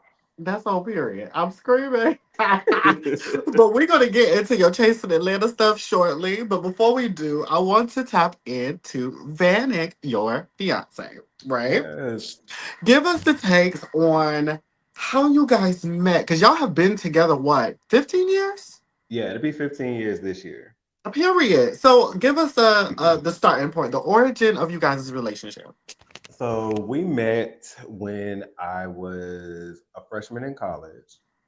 I was fresh enough off of a breakup, and I was outside, and I happened to see him, and the friend. So kind of setback. So he had like this apartment thing. I don't know if they have them here or if you're familiar with like how flats are, but it's like he was kind of like in a townhome, but it was like shared with everybody. Everybody had their own room. It was like for them. So I knew his roommate, and Mhm. we were there like pre-gaming, getting ready to go to the club that night. And he like walks in and walks past us like in the living room and goes to his room and like leaves like literally 5 minutes later. And I'm like, who's that? Because I'm like, he fine. Like, I got to figure out I got to see what the inside of that room look like. But, Hello? that was that. And nothing came of it that night. This same friend had threw a party with another one of our mutual friends, and he happened to be there. I didn't know he was going to be there. And, back then, this was pre social media for real. I think all we had for real was Twitter. Like that was when Twitter was fun and popping. But nobody's really posting pictures and stuff. So like we actually were having a good time and we ended up all getting drunk and we started playing Truth or Dare. And a dare came to me that he wanted to do something, nothing like super vulgar, but he wanted to do something in front of everybody that involved me in him. Okay. And a mutual friend of mine and his actually like said the dare, but I later found out that he put the bug in their ear and was like, "Ooh, say this." And Yes. after we did said dare, um, he was like, "So hey, you want to come to my house?" I was like, as if I haven't been there before, but I did say I wanted to see what the inside of the room looked like. Hello? Um, but it was really like a one night stand turn love story. Like literally after that night, we were joined at the hip. Like literally had not left his side since then. Like I after that night, I was there for about 2 weeks before I went back to my dorm, and I was like, okay, I have to go get more clothes. Like you're literally washing my clothes every day, or I'm wearing your clothes. Like I need to go get my own clothes. And then I also have like class and stuff, so Yeah. I have to go. But it was always this thing of like, okay, so when you coming back? If I leave, when you coming back? So I was just like, oh, so you kind of like me a little bit. And but it also was a thing of like he was also fresh out of a rocky, rough ending relationship, and he was like, while I like you, I don't want to be in a relationship. Yeah. I'm a big relationship person, so I was like, okay, if I like you, what we doing? Like either you're gonna be my boyfriend like today, or I need to just know is we just is we just doing the oohs and ahs as Noel will say, or like what's happening. Yeah. And he made it clear. He was just like, I really do like you, but I just don't know about being in a relationship right now because I'm still kind of like getting over this mentally. Because it was something that just didn't end great, and of course, his faith in relationships was just non-existent. Yeah. Um, but because I liked him, I allowed him to have his moment. But we also continued to enjoy each other. So we dated from yes, I remember the dates. We dated from like May 5th. And in between that time to December 5th, when we made it like official, I was like every month or something like, so what we doing? So, and that's to say to anybody out there watching, don't be afraid to ask and ask more than once. Because I damn sure was like, I'm not gonna waste my time. Not for a little, not for a little, but not for a piece of peen. Like if we're gonna do it, we need to be doing it with intention or just say that we're doing it and that's all we doing. But I just, would have my check-ins like, so, like, is this still potentially a thing? And he's like, yeah, just, not right now, not right now, not right now. My birthday is December 2nd, and essentially that was kind of like my gift. So he was like, you want to be my boyfriend? I was like, duh, I only asked you like 3 times already. Okay. But but yeah, we ended up making it official and like literally rock with each other. Like I ended up moving in with him. Still have my dorm though, but ended up moving in with him, and we just like grew from there. Like when I tell you inseparable, if he going out with his friends, I'm going to. I'm going out with my friends, he going to. But the thing is, like we had a good foundation of friendship to where even when we're out with friends, it didn't feel like we were together. Like even Yeah. now, like we just went to New York in New Jersey to meet with our other friends. Shout out to Navi and Navi's Kitchen. They're the ones that catered the reunion. Yeah. We went to go hang out with them, and one of our friends, our mutual friends, came and he's single. And he even pointed out, he was like, even though I was surrounded by couples the entire weekend, I didn't feel like it. I felt like I was with a group of friends. And that's just how we are because our friendship at the end of the day is so like strong. So yeah, that's my best friend. That's why it's so easy for me to like sit and kiki with him and tell all the tea to him because I know one he ain't Okay. gonna tell nobody, but two he also gonna have like my best interest. But yeah. But yeah, that's pretty much our origin. It's just be if like if you could like just have us mic'd up, just hearing how we talk to each other, it'd be so funny. Yeah. Like he called me like, or if I call him, he'd be like, "Hey, girl." Okay. He go from "Hey, girl" to "Hey, babe" real quick. It just depends on Okay. how he feeling. Sometimes it's just a "Hey, girl" moment, and I know I was like, okay, I feel like he probably need a friend right now, so I'm gonna just be that. But when he called and it's like, "Hey, babe," and I'm just like, okay, this one in we can do the cute shit. But yeah, that's just how we are. We talk shit to each other all the time. It just be funny. I love that. And I love y'all relationship. Y'all are so cute. Y'all are so, so Thank cute. you. What was the moment, if you could pinpoint like that one moment, what was the moment that you can say is like, you know what? This is my man. Like, not even just when y'all got in a relationship, like when you knew that this was your person, like soulmate wise. Um, there's a couple moments. There's so many. I would say on the plus side, actually no, I'll give you on the downside. We had went through something like really, really big Hmm. that was kind of like detrimental to our relationship. And I would just say the way that he hit like 360, like he hit a Uno reverse, like on himself. Like he was just like, you know what? I know that I have this at home. This is set. Like this, I know is for me and mine. Let me refocus and get myself together.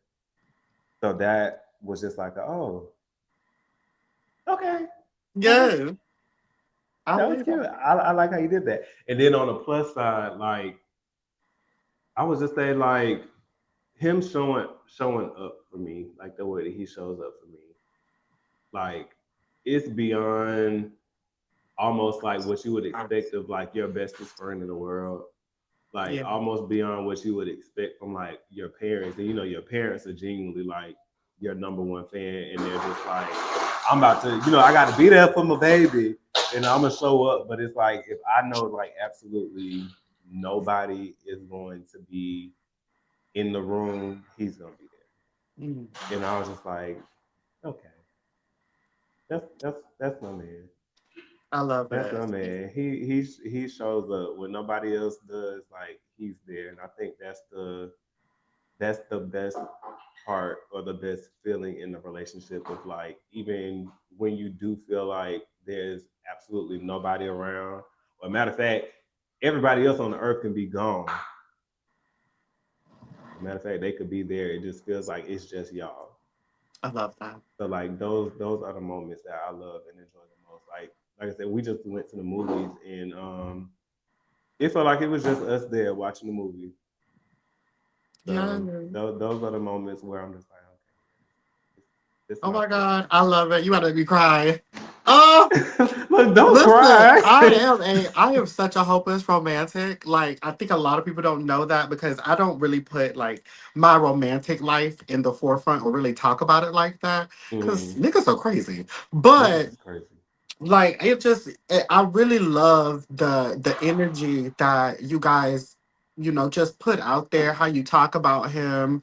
It's so nice, it's so great to just know that black gay love is still present, it is still thriving, you know what I'm saying? And I think that was one of the biggest parts for me that I really enjoyed having you in this season for, is that you were just showing, as we were talking about before, that everybody in the community, we're not a monolith, Mm-hmm. like everybody comes with different shapes and sizes, personality types, history, trauma, all the things that makes us Mm-hmm. individuals.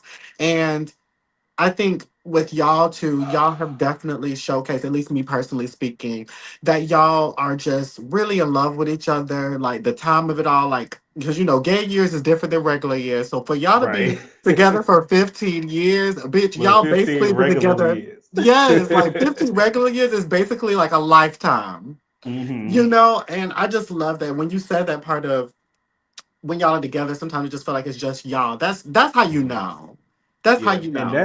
that's really what like not I won't say cause us to lose track of time, but it's like time literally flies. Like you know, they say time flies when you're having fun, but Hmm. it literally flew by. Like it didn't feel like we were together 5 years, 10 years, now going on 15. Like Yeah. it just we looked up and it's like, damn, we've been together for a long time. Okay. Like shit. So it literally was almost like eye opening. Like, okay, now we kind of like gotta do something because at this point, I mean, we're there. So I think that's another thing too. Why we haven't like ran or jumped to get married is just like we basically are already there. Like the marriage at this point is a piece of paper and a ring. So it's like no real rush, but it is something that we want. So it's something Yeah. that we're working towards. But it's just like we already common law. So I mean, there's that, Yeah. and you know, it just we kind of just decided to do things non-traditionally. Like we just doing it on our time. Yeah, absolutely. And as you should, you should definitely just take y'all time. There's no rush in any capacity. Hell, y'all been together for 15 years, bitch. So, Hello. like, there is no rush or whatever. So when it comes down to it, obviously, I know we all know that Vanek supports your career and Mhm. heavily involved because he's also a photographer. Um, Give us a understanding, like, what does that mean to you to have your fiance be so involved in your journey of like music, entertainment, and then now, of course, you being a part of Chasing Atlanta. What does that look like? It's kind of two-parter. What does that look like? Him supporting you, like, what? How does that make you feel? But then also, what's the biggest challenge coming with you guys coming into the space and now making y'all relationship so much more public? Yeah, I would say the biggest, well, actually, no, I answer the first part first. So, what it looks like is really him being my sounding board. Like, if I feel like I don't know or I'm uncertain, because being a Sag, sometimes we are very indecisive. So, sometimes I'm just like, oh, I don't know, should I do this, should I do that? I want to do both, I want to do everything. But it's like, Yeah. bitch, you can only do one thing. Like, pick something. So, like, he kind of gives me like that sense of grounding, like artist wise. Like even today, I went and because I'm getting ready to shoot my cover art for my new single, and I'm just like I was sending him pictures of me in different outfits. Like I like this, I like this, I like this, but I want this, and it's just like okay, calm down, focus on this. This is the end goal. This is what we're Yeah. trying to do. So I think he helps keep me like a little calm, and he tames me a little bit when my spirit is just like all over the place. So that's the greatest part about having him around. And I think it kind of like took some work for him to like see how serious I was about it. But now he sees this it's more than just like a hobby. So now he's almost as invested because again, he knows like what I come with. Like when I hit the stage, he know what the production gives and like all of that. And even he tells me, he's like, I know you try to like keep these relationships and you're building, but what you're giving is bigger than what you're doing. So he just keeps me like pushing for more and better and giving me new ideas because he was like, you should put on your own tour. Like go on your own tour, put on your own concert. He's like, Yes. I'll go in with you on the the financial part of it. Like do your own thing because the stages that you're on, while they may be good, and I know you're trying to get the exposure, da da da. Like you are giving a lot more than what some of these spaces deserve. Is the best way to say it. So he's like, sometimes you got to create that own space. So again, he just helps push me to be better personally and artistically. And having him being a photographer is a plus. Like I'm his muse, and I help push him too. Like Yeah. I always again have these elaborate ass ideas, and when I come to him with certain ideas, he's just like, "What the fuck? Who finna do that?" But then when I started sending him references and stuff and being like, okay, so you see how they did this and you see how they did this, let's put this together. It kind of like fuels him to like I try to challenge him to get better at his craft. So now he's just like, oh, okay, now I want to try it. And then once you master it, now you booking people and everybody want to do that now that they done seen you do it. Yeah. So we literally are like pouring into each other. And it makes it that much easier because I see that he has like taken his craft serious. So we just push each other to invest in ourselves. It's pretty much like what that looks like.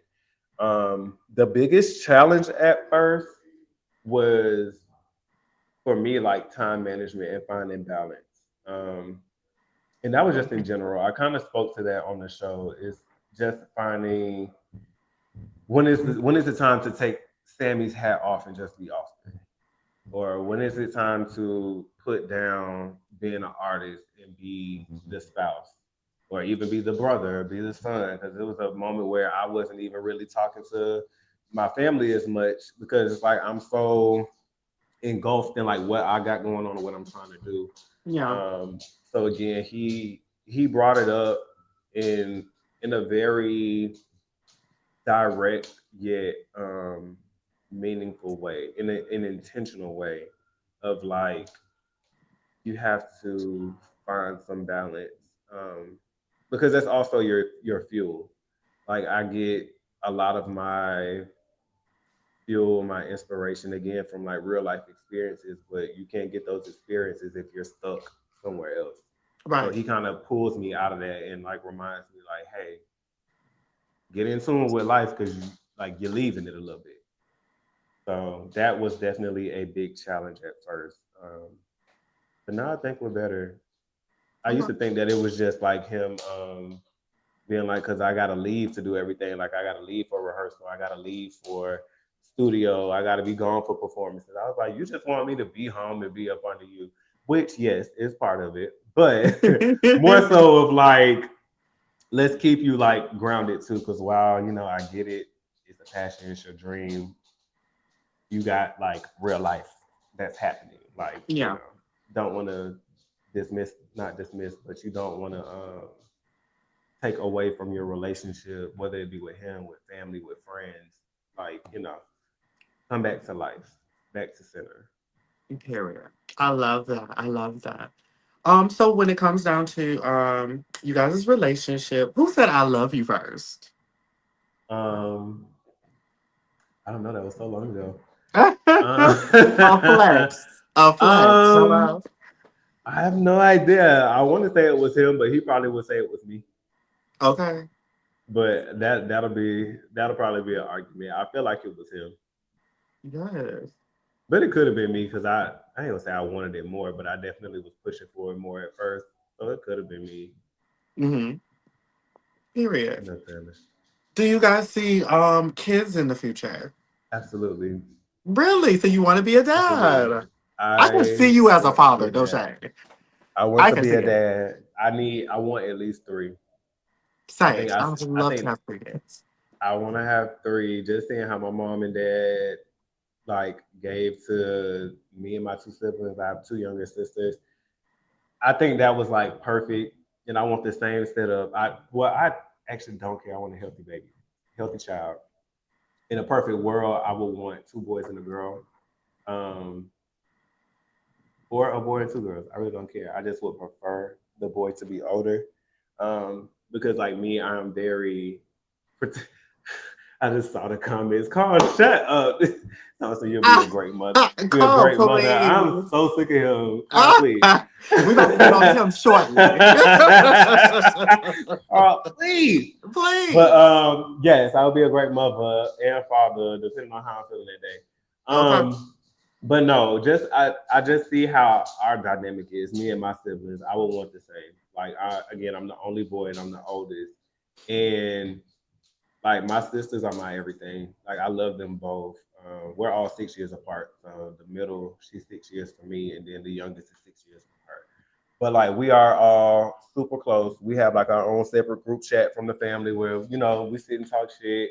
We figure out who doing what. We hanging out. We doing the things because now we're all like grown. Like the baby, she just graduated college from getting her degree from Kennesaw State. So we be outside. We actually gonna be outside on Sunday. But it's like I just love our dynamic. Like we don't have again like a typical sibling dynamic. Like, usually when you think siblings, you think more so fights and disagreements. You have one that's cooler with the other and da da Yeah. da.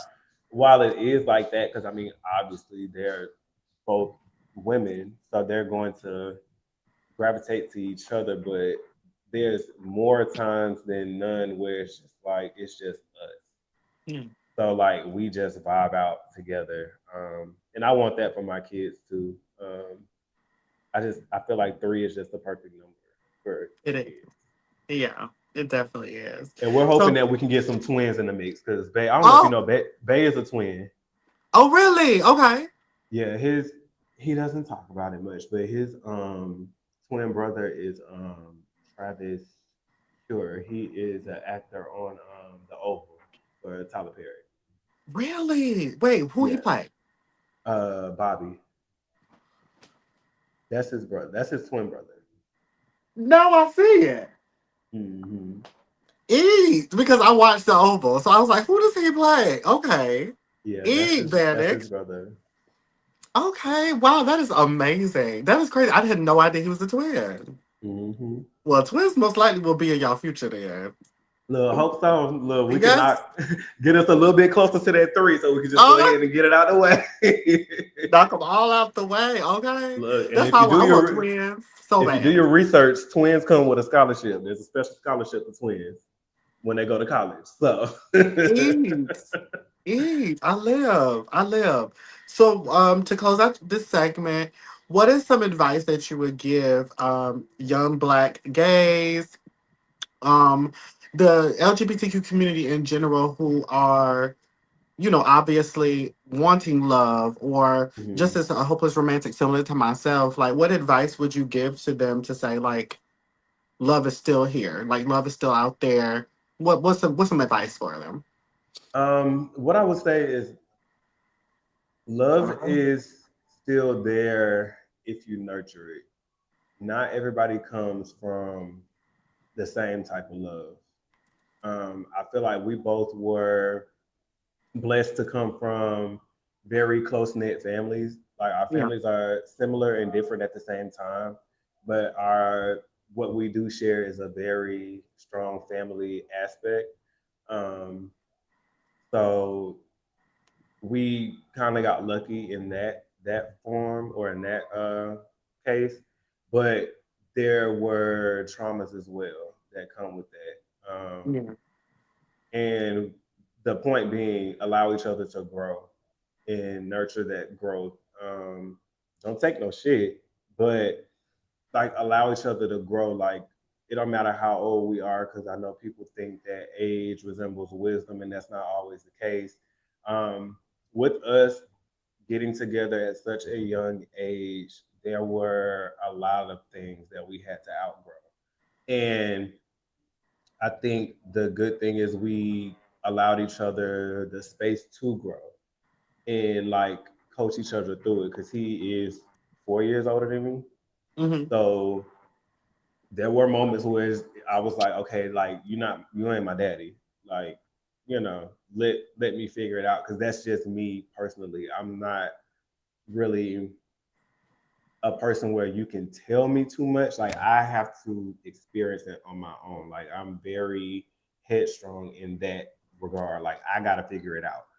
But even with that, it might have been frustrating for him, but he allowed me to like grow through some of those things. And even with him being older, like I said, being older don't always mean wiser. There were some things that I've taught him that I've learned from life experiences and the people that I'm connected to. So I've allowed him to grow and see some things for himself because he had to figure out, okay, the way I thought I was doing this was right, and there was a better way, and that better way just so happened to be what you said, or like what you were trying to show me. So I think that's the biggest thing. Nurture the love that you want, and then also allow the person that you are dating to grow, and y'all grow together. And that's another thing. Actually, date. Like I said, we dated from May 5th to December 5th before we made it official. So like we actually dated, and even after that, you still have to date. Like you can get comfortable and get lost, and then the relationship goes to shit. Like you have to check back in, do those things that y'all love, find those common interests, go out, do them, explore together, learn together, laugh together, love together, have a friendship. Like those are literally all the things that to me have helped make our relationship successful. I love that. I love that. Well, I appreciate it because, baby, love is going to find me. I am going to be Mm-hmm. married, honey. The Is problem, the problem ain't isn't niggas. The problem is finding the right one. that part. Cause it's plenty. It's it's plenty niggas. It's just finding the right one. Plenty. Honestly, the funny way that I put it is everybody got their own shit. You just gotta find a nigga who shit you want to deal with. Cause Eat. I will say this. I feel like I'm at liberty to say this. God forbid, heaven forbid, we don't work. I'm not doing this again because I'm not taking nobody else shit. But I knew just from like word on the curb type shit experiences that my friends have gone through like with dating. I'm just like, whoo, I be tired of your shit sometimes, but I'd rather deal with your shit than that shit that's out there. My Okay. Truth. Truth. God. Now let's get into all of the chasing Atlanta of it all. All right now. So First question. Did you think that reality TV was a part of your journey or would ever be a part of your journey? Absolutely. Really? Okay. Yes, like I said earlier, like I always felt like I wanted my own show. Like I really wanted like a I don't know, I won't even say like a Braxton's type of show. Like I just knew I wanted something for me. I always felt like my life was interesting. The people that was around me were interesting. Like people like I always felt like it was just and that honestly I wanted to have my own show, but again, hats off to Dario because the shit is hard. Because I was trying Yeah. to start my own, and it was going to be called something about Sandy. But it's literally something about me and my life that I always felt like was interesting, entertaining, and something that was like reassuring. Because again, I know I'm not the only person that kind of like walks this road. While my path may be for me, there's people who are walking paths that are parallel to mine. So it's like always good to see that representation and like kind of have that. I'm not the only person like going through this, whether it be good or bad. So reality TV to me has always been a thing. I always say if I ever blow up, baby, get VH1, MTV, Bravo, somebody carve me out an hour. I need a show. Yes. So no, I was so happy that this came up. Like when I saw it, immediately applied. I love it. I live. So when it comes down to it, before filming, what did you think the experience was going to be versus what it actually became? Um, I was very nervous about the experience at first, just from what I had seen on previous seasons. And again, not more so that, but you know what I've seen on previous seasons, as well as just how our community is, unfortunately, sometimes. I was just like, "Ooh, this is gonna be real catty. It's definitely gonna be drama." Like my biggest thing was, and I said this when I sat down with Dario and the rest of production. I was like, I want to tell my story, and that's it. I want to show who Sammy is as an artist. I want to use this platform to show what I'm coming with, to show my community and in the allies of this community that there's real talent here, there's real drive here, there's real love here, like there's genuineness here, and that is all things Samii Austin. Like that's what I want to show. Um, Now don't get it twisted. If I got to get down to the things, I can get down to the things. But like I just knew I didn't want a whole bunch of drama. Like I was like when I got the call that I was gonna be on cast, I was just like, "Ooh, now how am I gonna navigate this?" But going into it, I would say down to production, reaching out and checking in, like the experience was way. I won't even say better than I thought because I didn't really know what to expect outside of like just the show itself. But I was just like, damn, like this is actually going good. Like even with the old producers that we had, like to me personally, everybody was like for Sammy.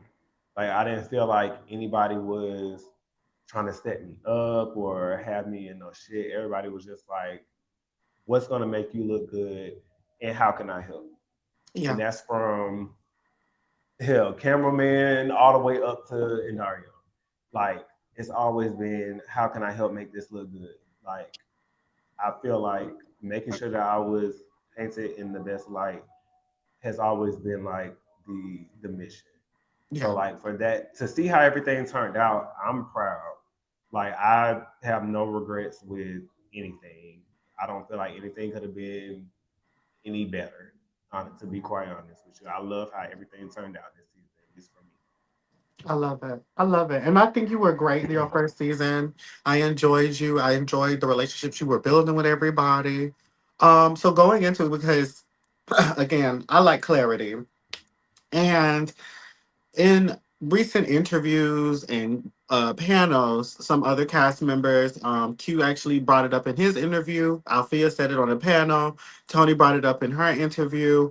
Um, was there any moment in time where a producer reached out to you and was trying to, I guess, inform you of something or just try to kind of like paint something out to be anything. And the only reason why I'm asking is because even throughout this entire time, like we didn't know none of that happened until after we got to the end of production.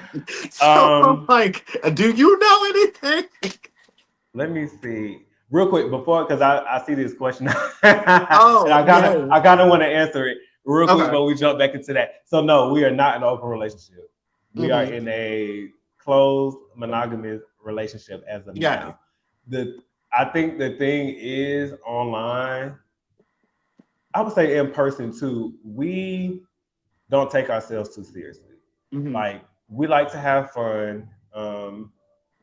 I think we are so comfortable in a good way and set in our love to where it's like we have no problem with acknowledging the features, the physique, somebody's aesthetic and saying, damn, he look good, she look good, or babe, that ass fat, or babe, you seen his look, you seen his thing, like you see what he working with. Like we can do that. And Yeah. then even online, like these people that we be talking about probably would never cross their path ever. Like it's just something to look at and we comment on, but no, Yeah. we're not in an open relationship. A Like I period. said, we just call it like we see it. Like, and we know people probably say the same thing. Like, we're not hard up when people make passes and flirt and say certain things to us. Like, whether it's him or myself, neither of us get like upset or anything. Because I mean, I know my man fine. If when nobody saying nothing, then I'd be mad. And I Okay. think he feels the same. But it's just like don't do too much. Keep it cute. Don't embarrass me. But do your thing. Like go get me a free drink, get you a free drink, get me one too. Like, it's Yes. we're very chill because at the end of the day, like, is we know it's us against everybody at the end of the day. And Yeah. I think I've said this somewhere else, like, if we like enough of what we see, you never know where you'll end up. I know that's You right. look, you might make it to see the master suite. I don't know. But Hello? Okay. but nah, we just are not. We don't take things so seriously. Like we just, we having fun. Um, Yes. but no, that's that. But to answer your other question, to my immediate knowledge, no. The only thing that I will agree with, and I think Althea said it, they did. Somebody did send a message. I can't remember if it was a text or an email. I think it was an email to everybody and was like, "Hey, we need to spice it up." Hmm. And whatever that meant is what that meant. To me, I was just it was more one of those situations where if we was in person and that was said, I'd have been like, "Okay, what y'all gonna do?" Okay. Because like I said, I know what I came here to do, and it wasn't to make anything spicy. Now, if any of y'all want to get spicy and it happens to just come this way, I will meet you Yeah. where you are. Hmm. But I'm not just like inciting any kind of like mess and bullshit. Like Yeah. again, that's not what I came for. But that was very true. We did get a message, and I want to say that went to everybody. That it was Hmm. like, all right, y'all, this is cute.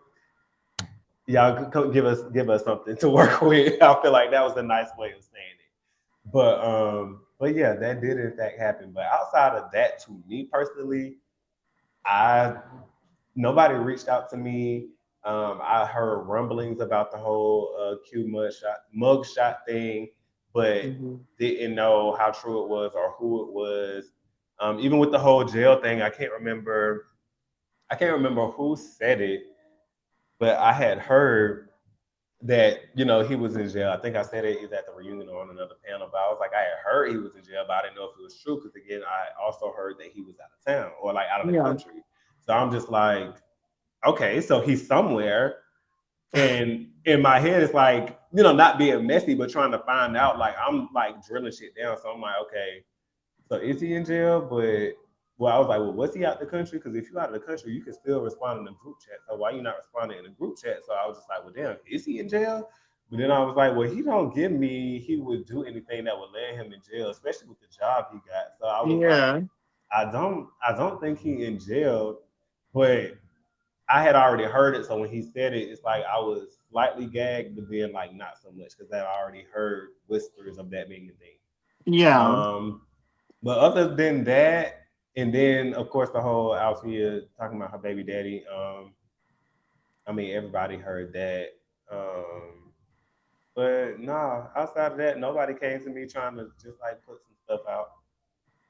Period. Okay. Because I be wanting to make sure at this point, because it's like, we're getting all this new information. Like, I'm like, what is happening here? Because in my mind, again, same as you, we want authenticity. We want people to showcase real life, real time. Now, granted, in productions, and people can get a quick note of this.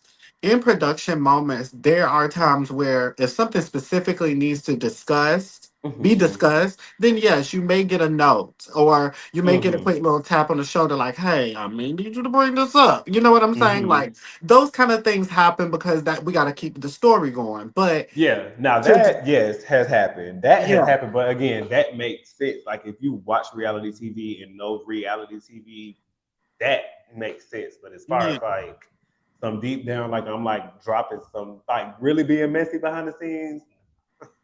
yeah. Period. Good. Okay. I just wanted that clarification, honey. Mm, So going into the season, right? You're meeting all the new people. Dominic is bringing you into this new group of folks. The first few people you met was Noel and Althea. Um, how did you feel about coming into the space and meeting them? And then, especially since you were an avid watcher of Chasing, what did it feel like meeting these new people who were also just as new as you were? Like, what did that feel like? it was still nerve wracking as hell. Like Yeah. I don't even think like people understand. So like I would just use, for example, my dance break during like the first performance. I hate it. It's so cringe to me. But my mind was so like all over the place because for one, I just released this song today, so this is Yeah. my first time performing it. I don't have my usual setup with like my dancers and full choreo and all of that. So like my mind was just like wrapping around the fact that I have to perform by myself, which isn't typical.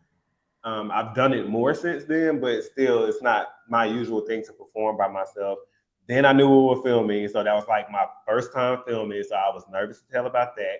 Then I knew that Nick was going to be there. I didn't know that Noel or Althea was going to be there.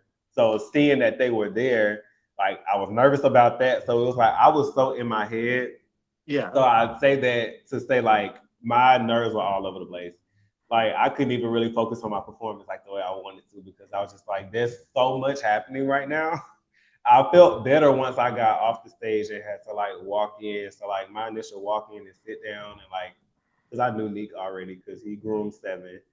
But meeting Noel, I was just like, okay, I like his energy. I'm good. And then when I met Alfia and she came and sat down to kind of go into that. Like, I didn't even know she was a part of the cast. I just was like, okay, girl, you cool. But I was like, it made sense because nobody stopped her. So I was Yeah. like, okay, cool. But everybody was cool. So I felt better. I feel like had it been in reverse, I feel like I probably would have performed a little differently. But I'm Hmm. happy it played out how it was supposed to. I know I had done, yeah, I know the people to death, but I want the people to get the full storyline. You got the release, you got the practice, then you got a full production. That Indeed. was it. That's all I wanted to show. Yes, I think you had a great introduction. Honestly, like it Mm. was very much tea. Like you're talented. Like that is undeniable. And so I felt like if even if you feeling nervous, I didn't tell. I couldn't Thanks. tell. So you ate that. So going into everything, you're finally now getting more ingratiated with the people. You're getting to know these new folks. And let's jump into the conflicts of it all. So as you Mhm. was already saying initially that, when Q was missing in action, people there was already kind of like scuttlebutt and conversations about where he was, what was going on. And at the wig party, there were some conversation about whether or not he was around. Tony informed you guys that she found out like he was potentially maybe coming. Mhm. Um, when he finally did come, number one, how did you feel about him coming back into the fold? And this is me wanting to know your thoughts on it. But then also, what did you think about Carl's perspective in how you felt about Q. Because in that same breath, he felt as though there were conversations about Q before he got there, Mhm. right? And so Yes, he was like, okay, if there were these conversations, then why in the hell nobody's not bringing them up? So exactly. again, what was your initial feelings and thoughts of him coming into that space? But then also, what did you think about Carl's perspective of your feelings and thoughts? So as far as Q as a whole, like I said, so when we initially went to his event, that was our first group event, we already didn't get to like really like talk to him and chill until like the end. And even that was kind of like weird, Yeah, which rightfully so, that was literally all of our first times like meeting each other and being around each other. I was just like, okay, I know who you are, but I don't know you. And then for him to not be around for anything else, didn't come to the ball, um, wasn't at any of the performances, wasn't at anything else. Nobody had heard from him, so I'm just like, well, damn, where is he at? Then I yeah, started, again hearing the back and forth of like jail versus being out the country, and it truly was like me being inquisitive. I'm just like, okay, well, where is he at? Not that it mattered, but I'm just like, but where is he? We just went to his event. How you throw an event and then you don't come back around, and then ain't nobody heard from you on top of that, including your friend, which from what I told him and Sebastian was supposed to be like they were supposed to essentially be like the Carl and Tremel, pretty yeah, much. So I'm like, damn, your friend, mind you, I knew Sebastian prior to this too. But I was like, damn, your friend don't even know where you at, or he's not telling you, or it's giving he knows, but he's not saying something. So mm-hmm. yeah, I know for me, I was very vocal on like where is he at. I think I said it a couple times, like anybody heard from Q? Like I ain't heard from Q. Where he at? Like very much so had questions.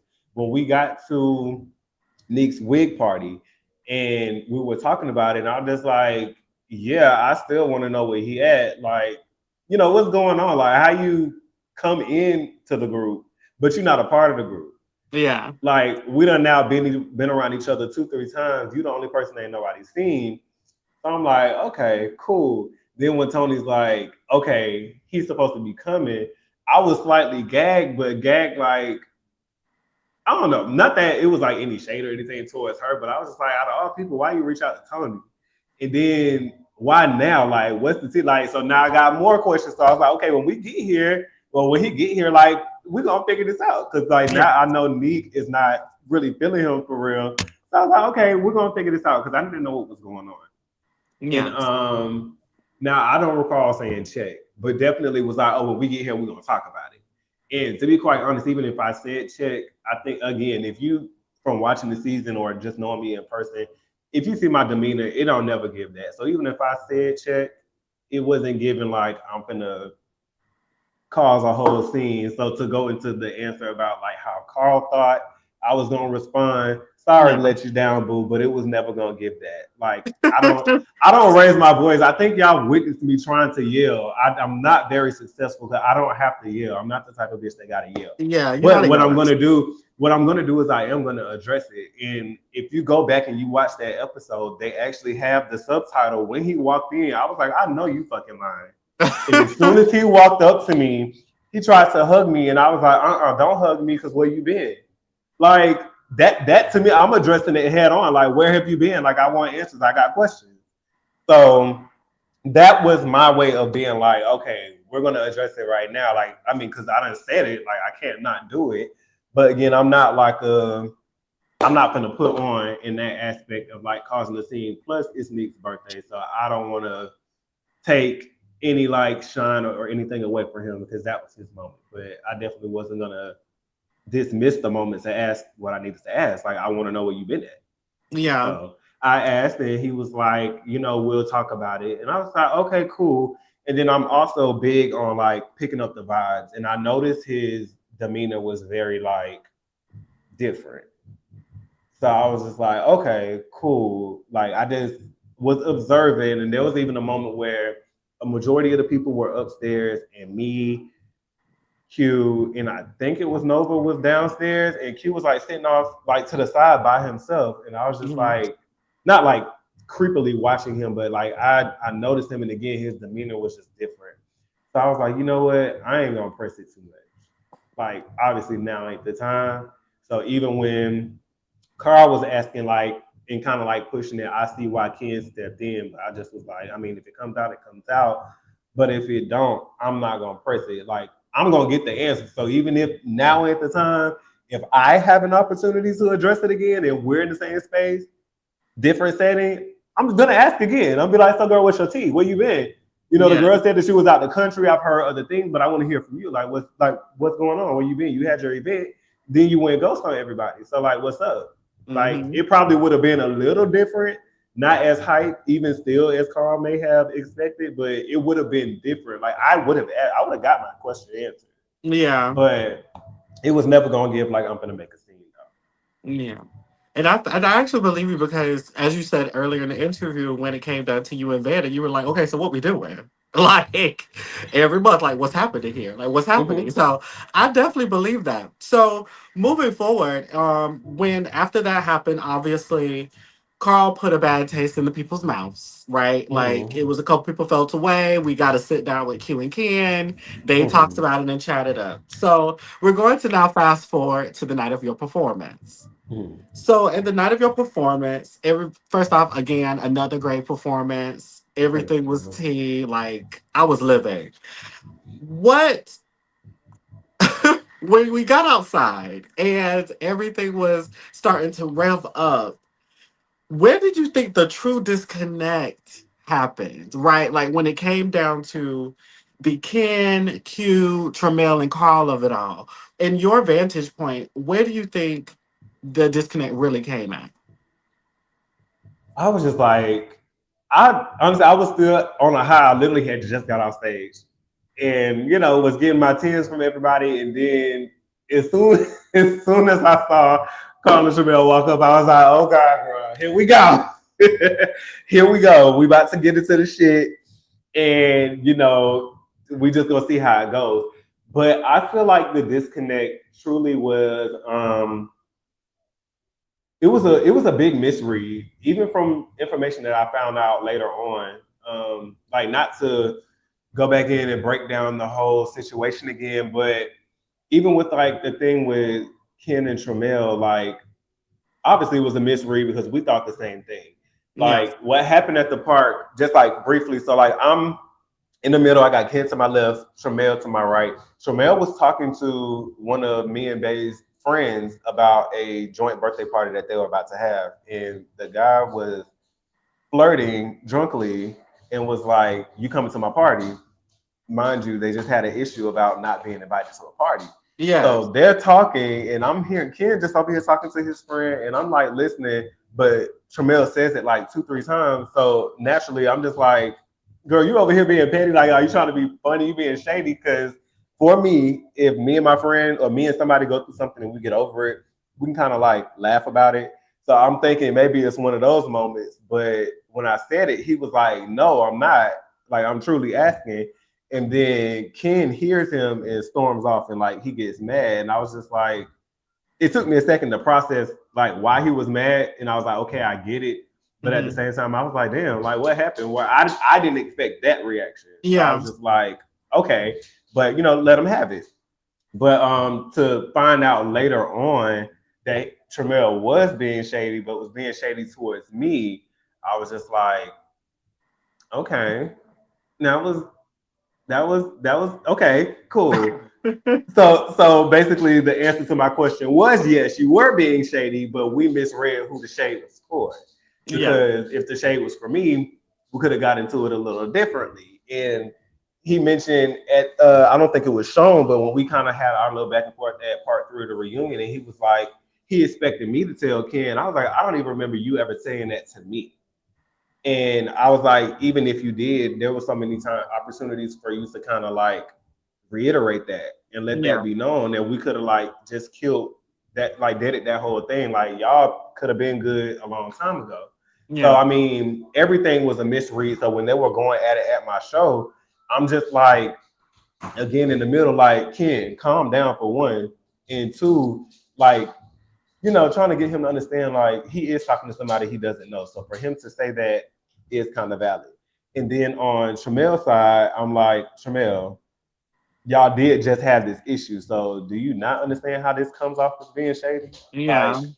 does that not click as to why he may be upset. So like I truly was not even riding the fence, but like trying to play mediator. Like when I talk to each of them, I'm validating their feelings, but trying to get them to understand the other person's perspective. So that because it was stupid. Like it was a very trivial thing to like be that upset about or like have a beef about. So I was trying to get them to like kind of fix that and see that early on instead of waiting all the way to the reunion. Yeah, So absolutely. it was a huge misread. Yeah. So going into that, because the trending the trending nickname for you is Fence Rider, which you said Mm-hmm. you plan on creating a song for that. Uh, Okay, so and I'm going to play devil's advocate and kind of speak for the masses, okay? So as a viewer, it came off as you said, and as some people said, we didn't really know what the true issue was between Ken and mm-hmm. Tramiel or Ken and Carl. And at the time, obviously, the only thing that we had going was obviously Carl was a bit off-putting to some people at the Mm-hmm. wig launch, well, the wig party. So when we fast forward to that night and everybody gets into it again, everybody's kind of like, what is the origin? Okay, so Mm-hmm. fast forward to then, you and Tramel have a moment where y'all talk about the in and outs of whatever Ken and him issue was. He showed you some receipts, things of that Mm-hmm. nature. The streets may kind of feel as though you were the not only just the middleman, but the secret messy person who was going in between both parties, only Uh-huh. because it felt as though there was no clarity on things. Where, example, Mm-hmm. Tramel went straight to you, showed you clarifying messages between him and Ken, but the when y'all got back into the group, the energy for Ken and versus Tramel was still kind of ensuing. So it came off Mm-hmm. as like, okay, Tramel gave you the tea. Did you bring the tea back to Ken properly? And if you did, why wasn't it received well? So I kind of want you to elaborate, like, what does this fence rider thing look like? Like, as far as your perspective, and do you Mm-hmm. agree with this idea of what you were doing in this cast and in the group? I would say like the thing is I didn't go back and tell Ken anything, and I think that's also a misconception of what people think, including Tramel. Like I didn't have to go back and tell him anything. Like he was upset at the park when it happened. I didn't have to go back and tell him I thought you were being messy to validate his feelings. Like he already thought that because he heard what you said. He agreed with me, and for me, I felt like me telling Tramel that was just a way of like being straightforward. So that way you don't hear it from Ken, you hear it from me. What Yeah. you said came off messy. That's one why I made the statement, girl, you over here being petty, you being messy. Two, kind of like giving some clarity as to where Ken may have been coming from with like why he was upset because it did in fact come off messy. Hmm. So I didn't feel like I had to like say that. But the thing is, I didn't go back and forth between the two and say anything to anybody. Like I didn't tell Tramel what Ken was saying. I didn't tell Ken what Tramel was saying because essentially at the end of the day, it was between them. I'm just in the middle as a friend because me and Tramel we've known each other prior to this experience. I just met Ken, but we had built a strong bond. So I'm in the middle of essentially two friends, and I'm like, okay, I'm trying to mediate, not be a mess. So Yeah. like, I'm the only thing that I'm saying to each of them is validate your feelings, consider the other person's perception. So that Hmm. way you can have an understanding and one that calms you down, and two, maybe y'all can talk about it. Yeah.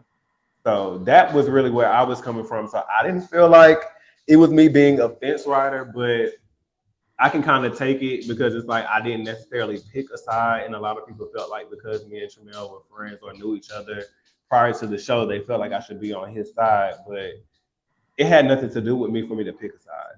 Like I was just in the middle as a friend. Now, given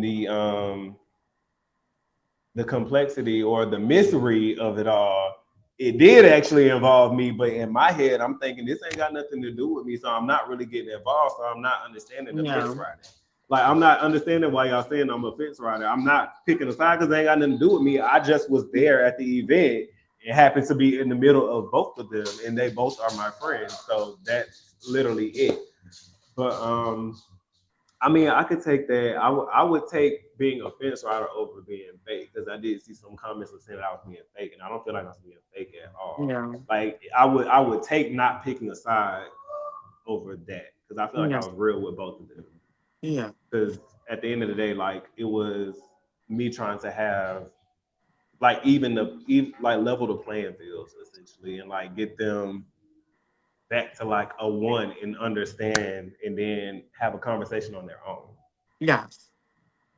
Yes, yes, yes. Okay, period.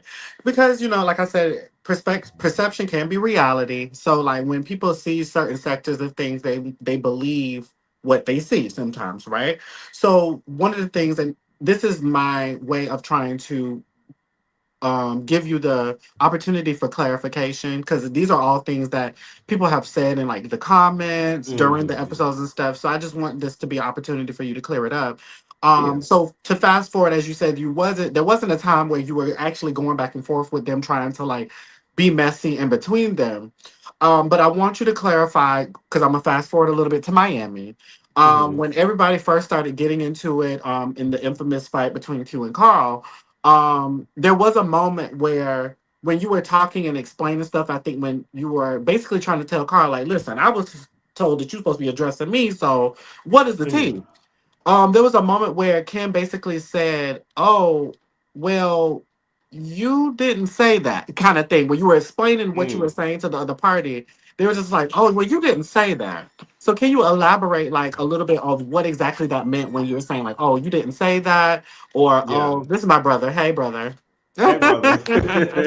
But just go into detail on like what was exactly that Ken didn't understand or missed as far as like what he said. Okay, you didn't explain this or you didn't say that. What was that? Oh What did yeah. you? So what he pointed out pretty much was kind of like what I just said. He was like, "No, you said that he was being messy," and I think that may have been like what Tramel kind of took back and was like, "Okay, so you told him I was being messy, but that wasn't the case. I didn't tell you that he was being messy." I was like, "Yeah, that definitely came off. It came off messy for Yeah. sure." And I told Tramel, I was like, "It came off messy. That's why I asked." But I think even in that, I mean, again, it wasn't shown, but I pretty much cleared my case. Like that, my section in that was rather short for Carl to have so much for me for Miami. Like I was like, baby, I need my time. I'm very selfish. Okay, so when you got something for me, I need you to have something for me, and I want all my time. So Yeah. I was a little taken back. I was a little jealous because I'm like, girl, all these other girls is getting all this smoke, and you say you got something for me. I'm still waiting on my smoke. Yeah. Like I'm still waiting on my like put it on the plate for me. Like give me my Okay. smoke. So we could talk about it because one, I knew it wasn't nothing for real because I mean what would you have for me for real, for real? But when we had that conversation, and even when he said that, I was like, yes, I said that to Mel, and I said to you that what you said came off shady, which is again why I said, are you over there being shady? Are you being petty? And then he was like, yeah, you said that. And I was like, okay, cool. So I'm gonna go get changed. That's why y'all saw me leave.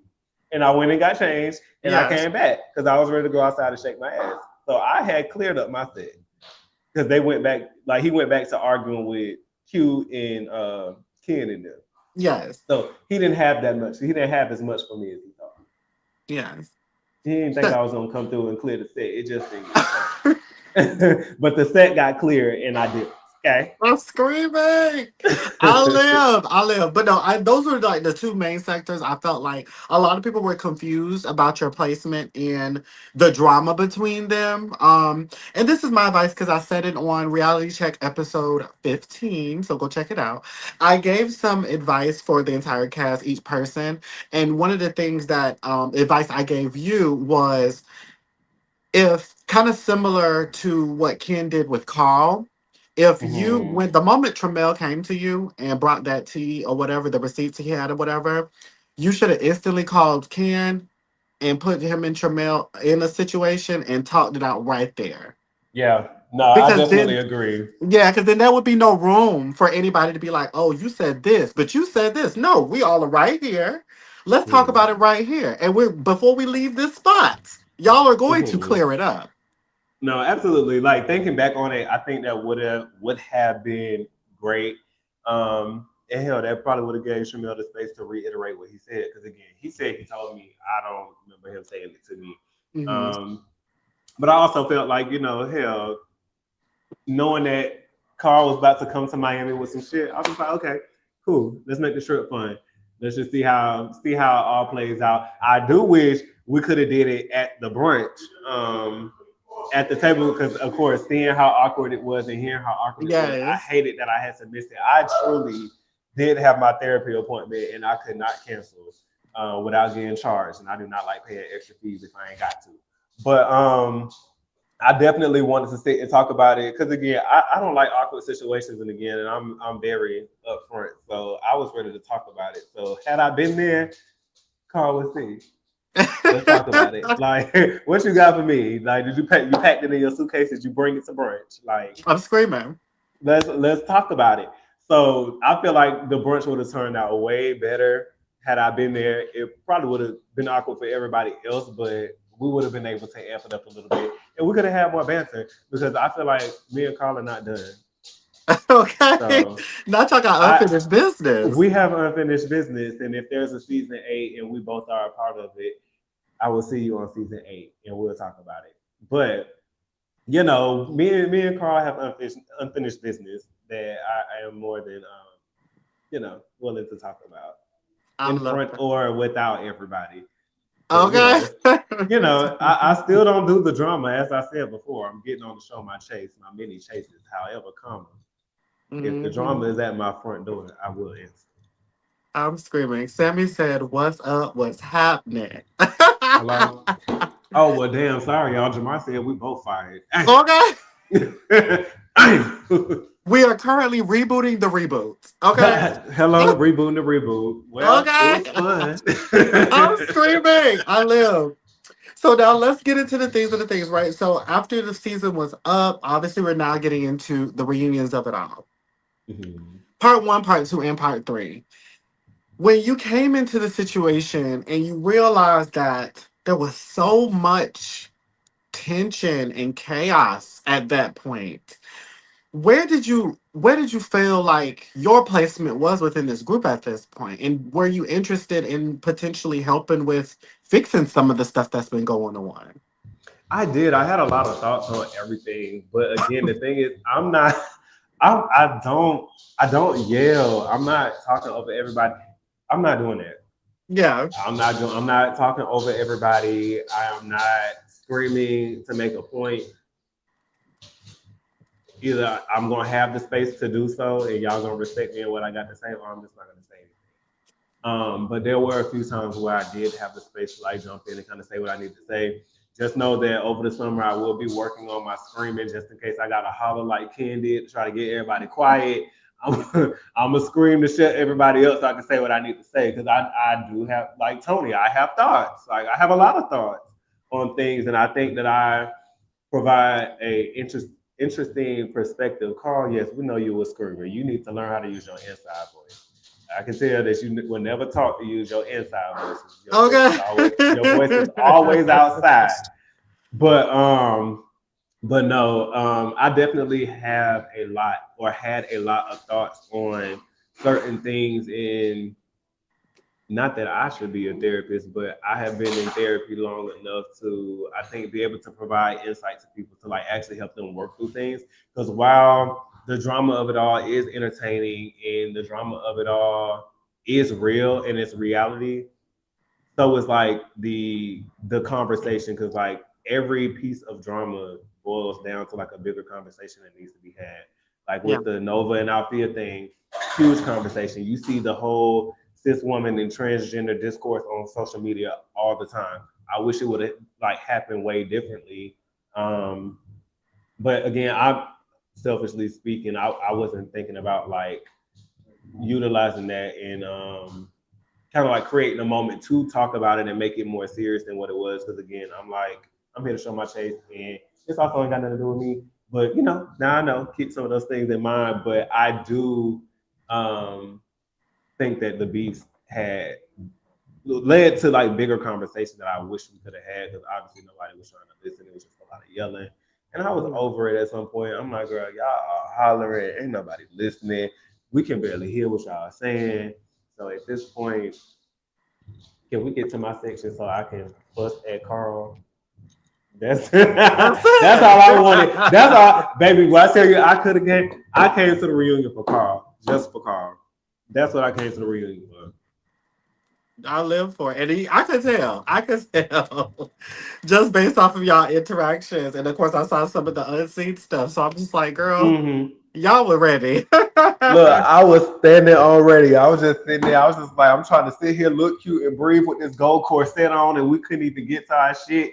Then when we got to the part three, I was like, okay, now I'm ready to jump into Man, this so how? we look jump in and let have so we can get to this good food.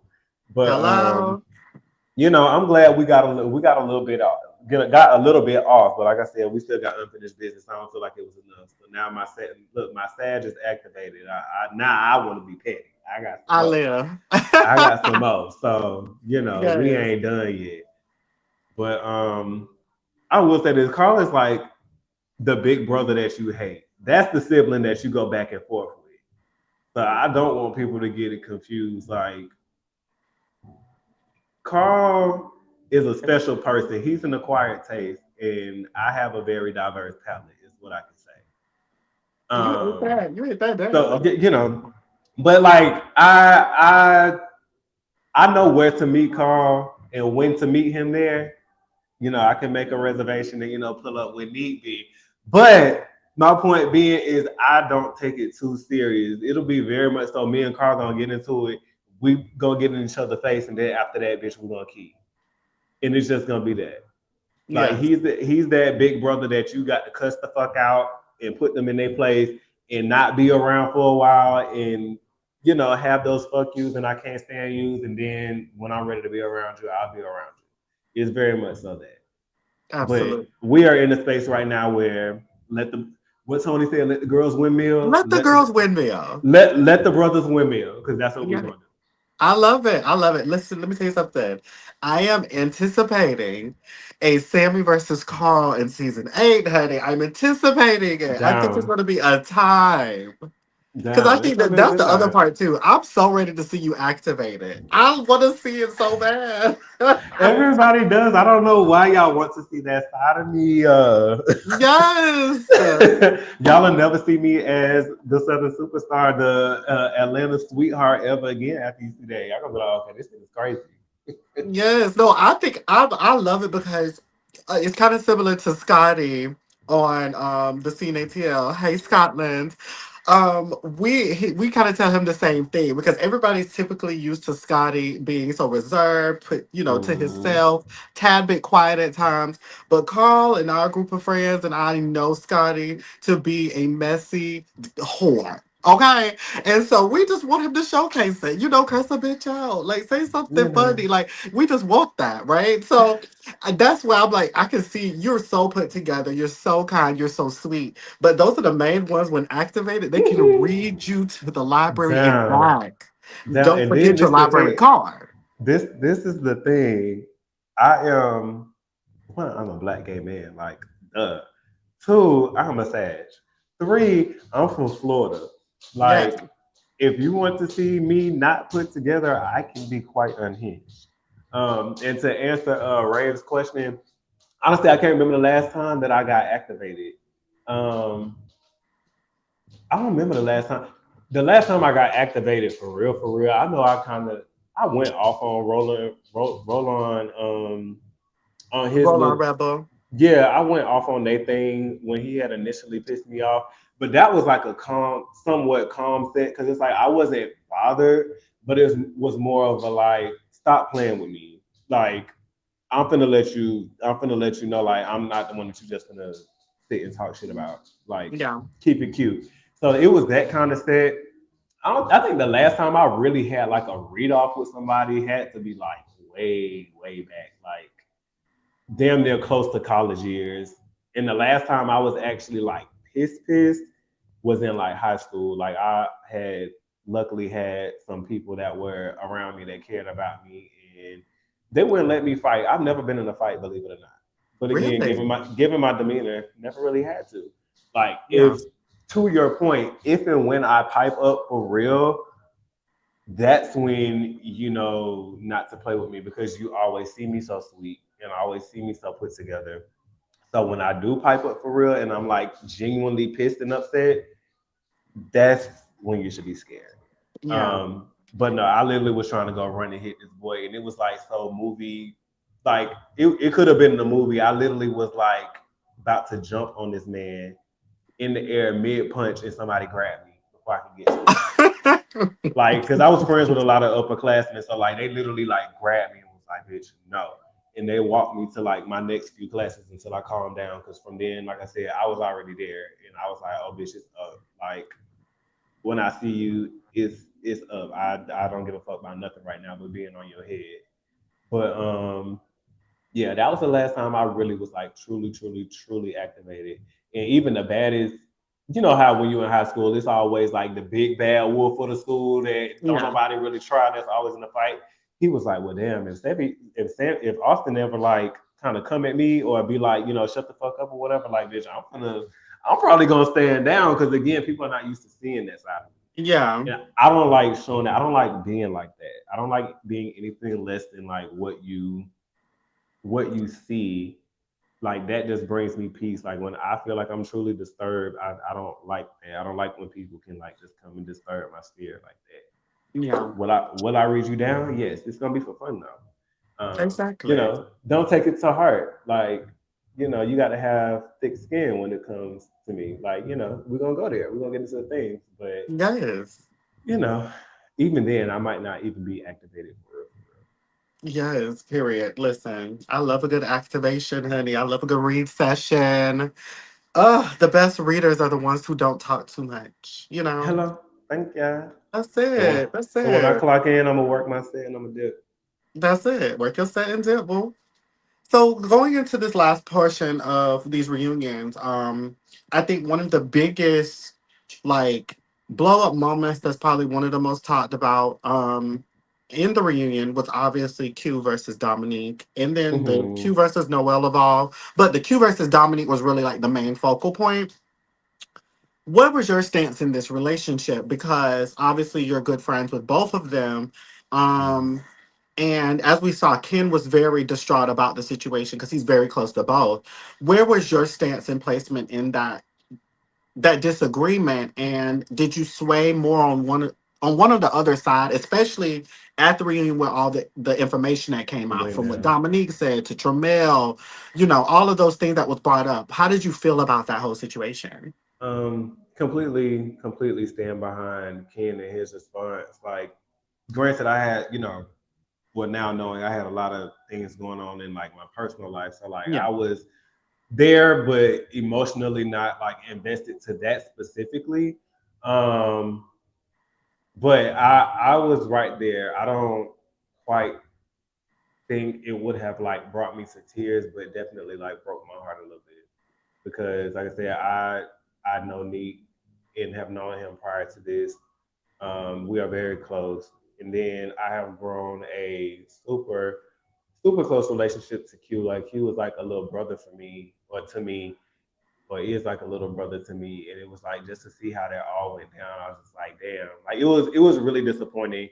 Um, even since I've talked to both, and again, being not necessarily that person in the middle, but being that person, being that friend that's like, y'all, we don't do this. Like, and it ain't even like being an elite thing, because no shade, the elites can have their own TV show. Because No shame. the way that group chat be the group chat is unhinged. Like bitches be going off, leaving the chat, give them a day or two, bring them back. Now we all cool, kumbaya. Now somebody else going at it, somebody else lead the chat. Like it's very much so that like, but it's a tough space to be in. But I have talked to them both and just like being that voice of reason, like I feel for you. I understand where you were coming from, but maybe you were wrong here, or you need to think about it different here. Like truly being a brother, because with it all, like we said at the end of the reunion, we are a dysfunctional family. but I do look Mhm. at everybody as my brothers and sisters. So I was like, y'all gotta figure it out. And we have talked through it enough to be like, I see where I can do things differently, but ultimately we have to leave it to these two grown ass adults to like work it out on their own. Yeah. And that's the thing. It's like I I don't typically get involved in things too much until like I feel like I need to. Because again, at the end of the day, we dealing with grown people. Yeah. I'm not getting involved with other grown people shit. I got enough shit like on my own to deal with. So I want to let grown people be grown. So this is a moment where it's like it's disheartening, but I've talked to them both. Hopefully, they can come to a point where they can talk to each other and hash it out. I don't know. Again, maybe if there's a season 8, that'll be another sit down. Season 8 is probably gonna be the season of sit downs. We ain't gonna have no limit squeezes, but we're gonna have some sit downs. Yeah. So we might, I don't know, we might have to have an elite sit down, come to Jesus moment, and be like, hey, let's figure this out. Same with Noel. Like I hated how that played out, even though I felt like I could understand Q because I think he felt dog power Yeah. with him getting into it with Tramel and then getting into it with Neek. And now, even though Noel had great intentions, it's like just feeling like everybody's like coming for me right now. I think he was like so on the defense, like he couldn't differentiate like who his quote unquote enemy was and who was like really trying to help. Yeah. So, between Neek and Noel is definitely a thing of where the elites will have to come together and sit down and kind of like figure it out and figure out how the dynamic looks for now. Maybe we are no longer the elites will be over and we'll have to create different dynamics with each of them individually. Like, we don't know.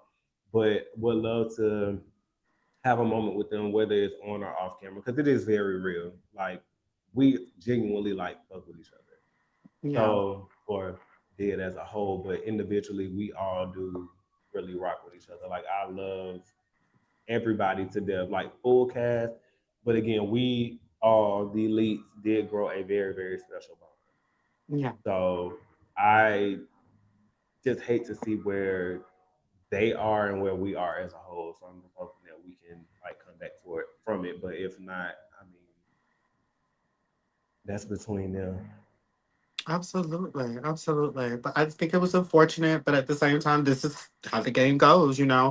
Sure You is. end up hitting each other and in a space where it's like, where do you go from here, or even where did this start? You know what I'm saying? So it's like, Mm-hmm. if you're really interested in figuring it out, both parties got to be willing and take the opportunity to at least meet each other halfway.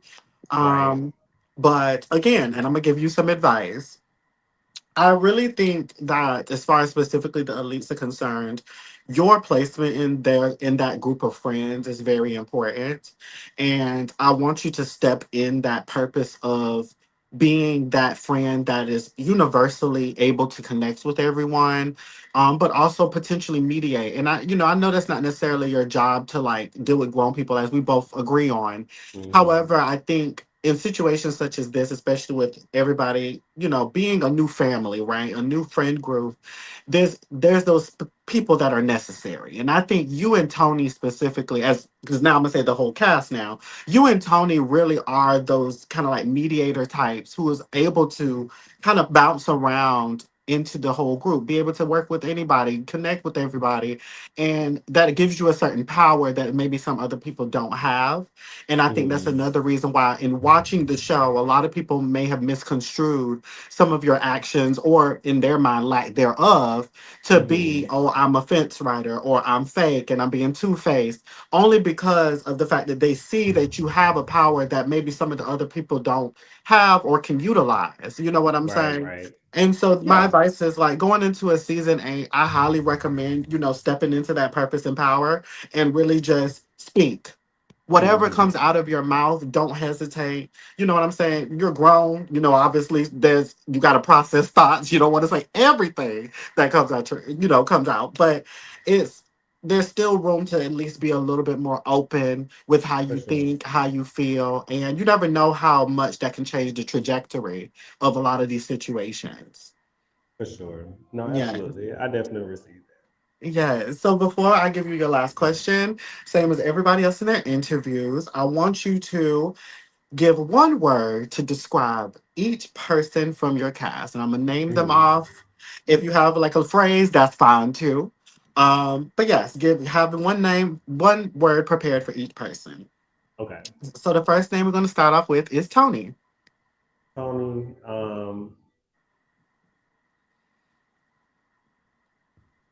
she is she's compassionate. Well, I would just say passionate. Yeah. Like she's passionate about everything, whatever she's doing. That's passionate about it. Like she gonna if she gonna do it, she gonna feel it, 100%. Even down to like how she feels right now, with everything. Like she's 10 toes down behind it, and that is something that I admire 100%. Absolutely. Carl. Carl is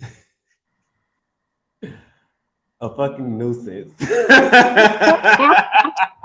Carl is a nuisance. Like, my God. Like, girl, you got to come in and disrupt all the fucking time. But, sometimes we live for that. Like I said, I like a little bit of mess. Sometimes I live for it, but sometimes I just be like, girl, relax. Like, even to like go back to it, like that whole dinner scene pissed me off so bad. Like, even though y'all didn't see much of it, it pissed me off so bad because I feel like it could have went so different. It's just time and place because after they left, the vibe of the restaurant literally completely shifted, and that's not because of them. Hmm. The vibe shifted because of, I don't know, maybe it was just the time. And like after they left, probably like 20 minutes, 30 minutes later, like bitches was standing on tables, was Yeah. standing on top of chairs. Like the music got, if you could believe it, because I mean they were there. The music was already loud, but the music got louder. Like it got amplified, like it got turned. So if we would have caused the scene then, Yeah. cool. Cause I mean it would have made sense. But the time that we got there, it was very like, come in your best dress, be cute, be bouge, be, put up and put together, be demure, Yeah. and keep it cute. And I just, some of us were instantly like irritated because when he came with that energy, there was two tables. I don't know if people know, there was two tables sitting behind us. When we walked in, again, I'm observant as hell. I had already peeped them looking at us crazy. Because one, you got a big group of black people. Then you got a big group of black gay men and trans women walking in. They already was looking crazy. Then when he came in, it was being loud. One of the tables asked to be moved, and like it was just embarrassing. And then it was just like it was bigger than him. It was bigger than us. So it wasn't. We were irritated with him, but it was also just a situation as a whole because it's like, damn, like, bitch, we trying to come in here and be on like a different vibe, but it's like Hmm. you already got people looking at us crazy from the jump. Well, not him, but we walk in and people looking at us crazy from the jump. That like irritated my soul. So I was irritated from the point that we got there. And then everything else was just like a pile on. But again, once the vibe changed, but if he want to stand on top of that table and be like, bitch, you said this, da da da, y'all hoes down there. Like, if he would have did all of that, I wouldn't have said, baby, have at it. Go, like, do your big one. Let's do it. But Yeah. it wasn't quite the time. I just feel like his timing be off. Hmm. So that's Period. where it becomes that's where it becomes like him being a nuisance. But A nuisance. Got yeah. it. That's so funny to me. Yeah. Tramel. Tramel,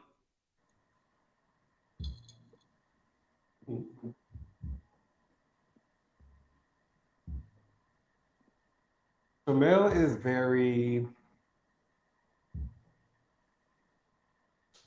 I want to say, I don't know, melancholy is the word. Like he just kind of like goes with the flow until something causes him to sit in a certain emotion.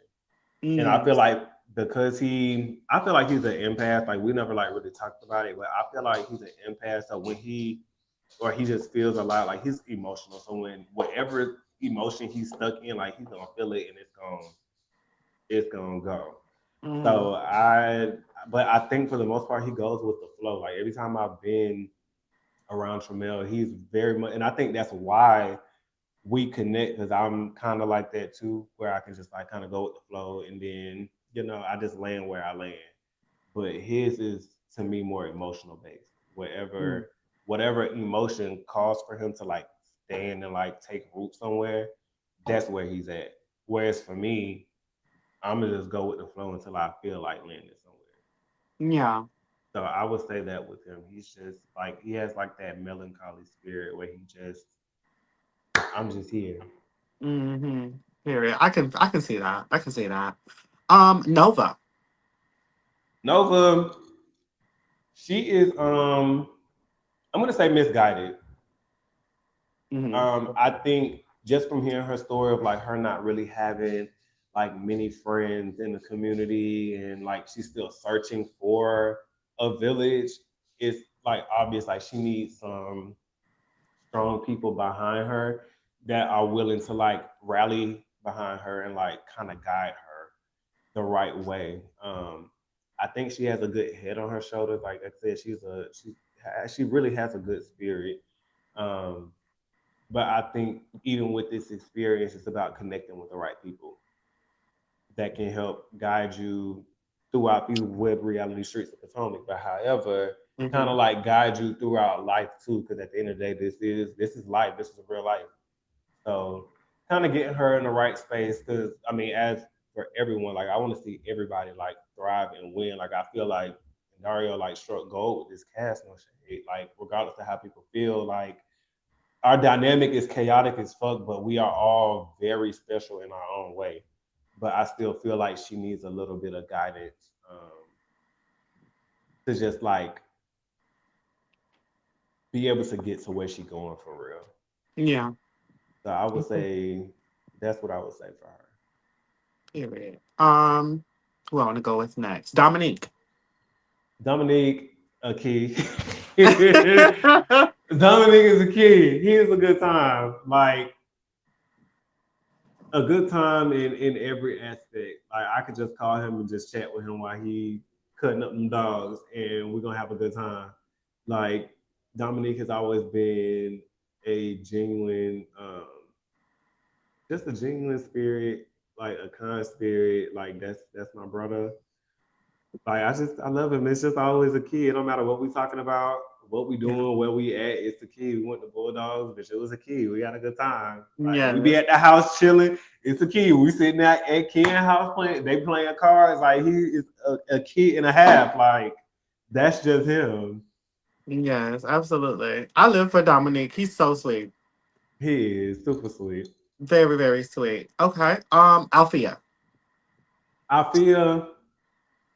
I think she is. I actually would give misunderstood to her too. Mm-hmm. Given how this season played out, I wanted more from her. Um, I'm gonna give her a second word, but not in a negative way. I think she's sensitive. What delicate is the word? Mm-hmm. She's like a delicate flower that you have to handle with care, but I feel like she has to be the type of flower that can adapt to her surroundings. I feel like this platform in this group was very different from what she was used to. Mm-hmm. Um, and I think there was a mutual or equal amount of catering that needed to be done. Um, because yes, she was the only cisgender woman, and we all have a love for Black women. So of course, yes, we want to make sure that we take care of her and cater to her. But I think she also did have a responsibility to cater to us coming into our world essentially. Um, I think with her there were a lot of missed opportunities that Yeah. I wish could have been unpacked, taught, talked about, explored, like so many things that could have changed the narrative and the conversation overall with her her existence in this space. Yeah. because I don't think it was a question, and I stay delicate and even sensitive because it's like even with us questioning, like, why is she here? Like when I met her, I dead ass, I was just like, who is homegirl? Like, who friend is this? And then once it started clicking, because they didn't stop her from like coming to sit down and talk to us, I was like, okay, so she must be on cast with us, cool. Then like learning more about her story, I was like, okay, so she's a heterosexual woman. Okay, cool. In my head, I thought this was, just a gay platform, but she's here. We do have allies. Hmm. Cool. Um, I don't think it was a question of just like, why are you here? Because this is our space and you shouldn't be here. It was just more of Right. like, okay, now let's see how you navigate this. And I just think that there were definitely some opportunities for her. Yeah. Mhm. I 100% feel that. I definitely feel that. Um, Kendall. Hand down. That's Kendall to me is what I call or would say is like what I would say success looks like. Hmm. Like you have the house that you want, you have the cars that you want, you have the lifestyle you want, the career you want. You can literally wake up, essentially kind of like do what you want. And I'm laughing at Carl's Yeah. comment. Yes, he does give rich white lady. But no, he gives me what the essence of success looks like. Like he looks contrary to what people may think about him. He's not very chauvinistic about his possessions and the things that he has and the life that he lives, but you can tell he's proud. And being a friend of his now and like knowing and hearing about the hard work that he's put in, he should be. Like Yeah. he deserves to be. So I like that he lives in that sense of being proud without being materialistic either. And like just overly doing it. I feel that. I definitely agree with that too. To get to know Ken is completely different from what people perceive him to be on the show. Absolutely. Completely different. Noel. Noelle intelligent. That That's a that smart that bitch. that's a smart girl. That's a smart girl with a good head on his shoulders. Like despite the jokes, the unserious moments, Yeah. the he's another key and a half. But like just to sit and talk to Noel, like I remember even because he was actually at my house when he did his after show. Just like the things that he talked about, hearing him talk at the reunion, like he, although it's like younger than me, has a very good head on his shoulders, Yes. and I love that for him because he has a great personality to match. So, and then also the talent and the drive. Somebody was actually saying, and I agree. Like us meeting, I feel like me and him could be a great, another great dynamic duo. 'Cause I feel like Hmm. me and Ken give freaking frack, but me and Noel also could be a great dynamic duo because Noel has like the great business mindset, the connections to the people Yeah. and the things. But I not taking away from him because the way he shows up artistically is great in his own right. But I feel like how I show up artistically, if I could rub some of that onto him, and he even like rub some of like his business savvy and connections onto me, Hmm. like bitch, we would be two fucking powerhouses in this thing. Yeah. Absolutely. I live for Noel. In my head, because shout out to Tony, in my head, if I had like a gay family situation and I was in ballroom, I had my own house, Noel would be my first child I would recruit. Okay, like it's something about Noel to me that has just Mhm. always just I live for him. He has this infectious, captivating spirit. Like Absolutely. I live for Noel. And finally, we have Q. Q. Um, what would I say for Q? I would actually say again, despite what you saw on the show, and then, of course this is like my personal relationship with him, it's very genuine. Yeah. Um, with and I'm gonna give this like real slight backstory. With Q and how he showed up initially and how things went once he actually started showing up was completely different. Yeah. And I knew once I made the decision to like give him a chance, that was when our relationship blossomed. Especially with him and Ken. Like, I think it was right after my show. I told them we were getting ready to go to New Orleans for the red dress run. Mm-hmm. And last minute, this was like 2 weeks before, last minute, they was like, oh, okay, well, we're gonna come too. So they drove, got a hotel and everything, like actually like pulled up. Mind you, it was me and my people and like 12 other people. They fit right in. Like they had their own hotel, but they came over every day. We went out and walked the French Quarter together every day. Like that for us was like a true bonding trip. Like I left that particular weekend with like kind of like how you asked the question about when did I know that Vanek was like that was my man. That weekend was the moment that I knew with them like these are my friends. Like I love that. from this moment, we're friends now. Like we have like just in this weekend alone have bonded and that took on a life of its own. I love So that. like everything about Q to me directly has been very genuine. I love that. And I love the fact that y'all have genuinely all connected. Y'all spend time with each other. Like, that's what we wanted. Like, when we came Mm-hmm. into season 7, our objective was to create a friend group. And I feel like we did that. You know, in Yes, spite of the absolutely. turmoil, we did that. No, absolutely. Yes, I live for all of y'all. So your final question, because you made it to the end of your interview, babe.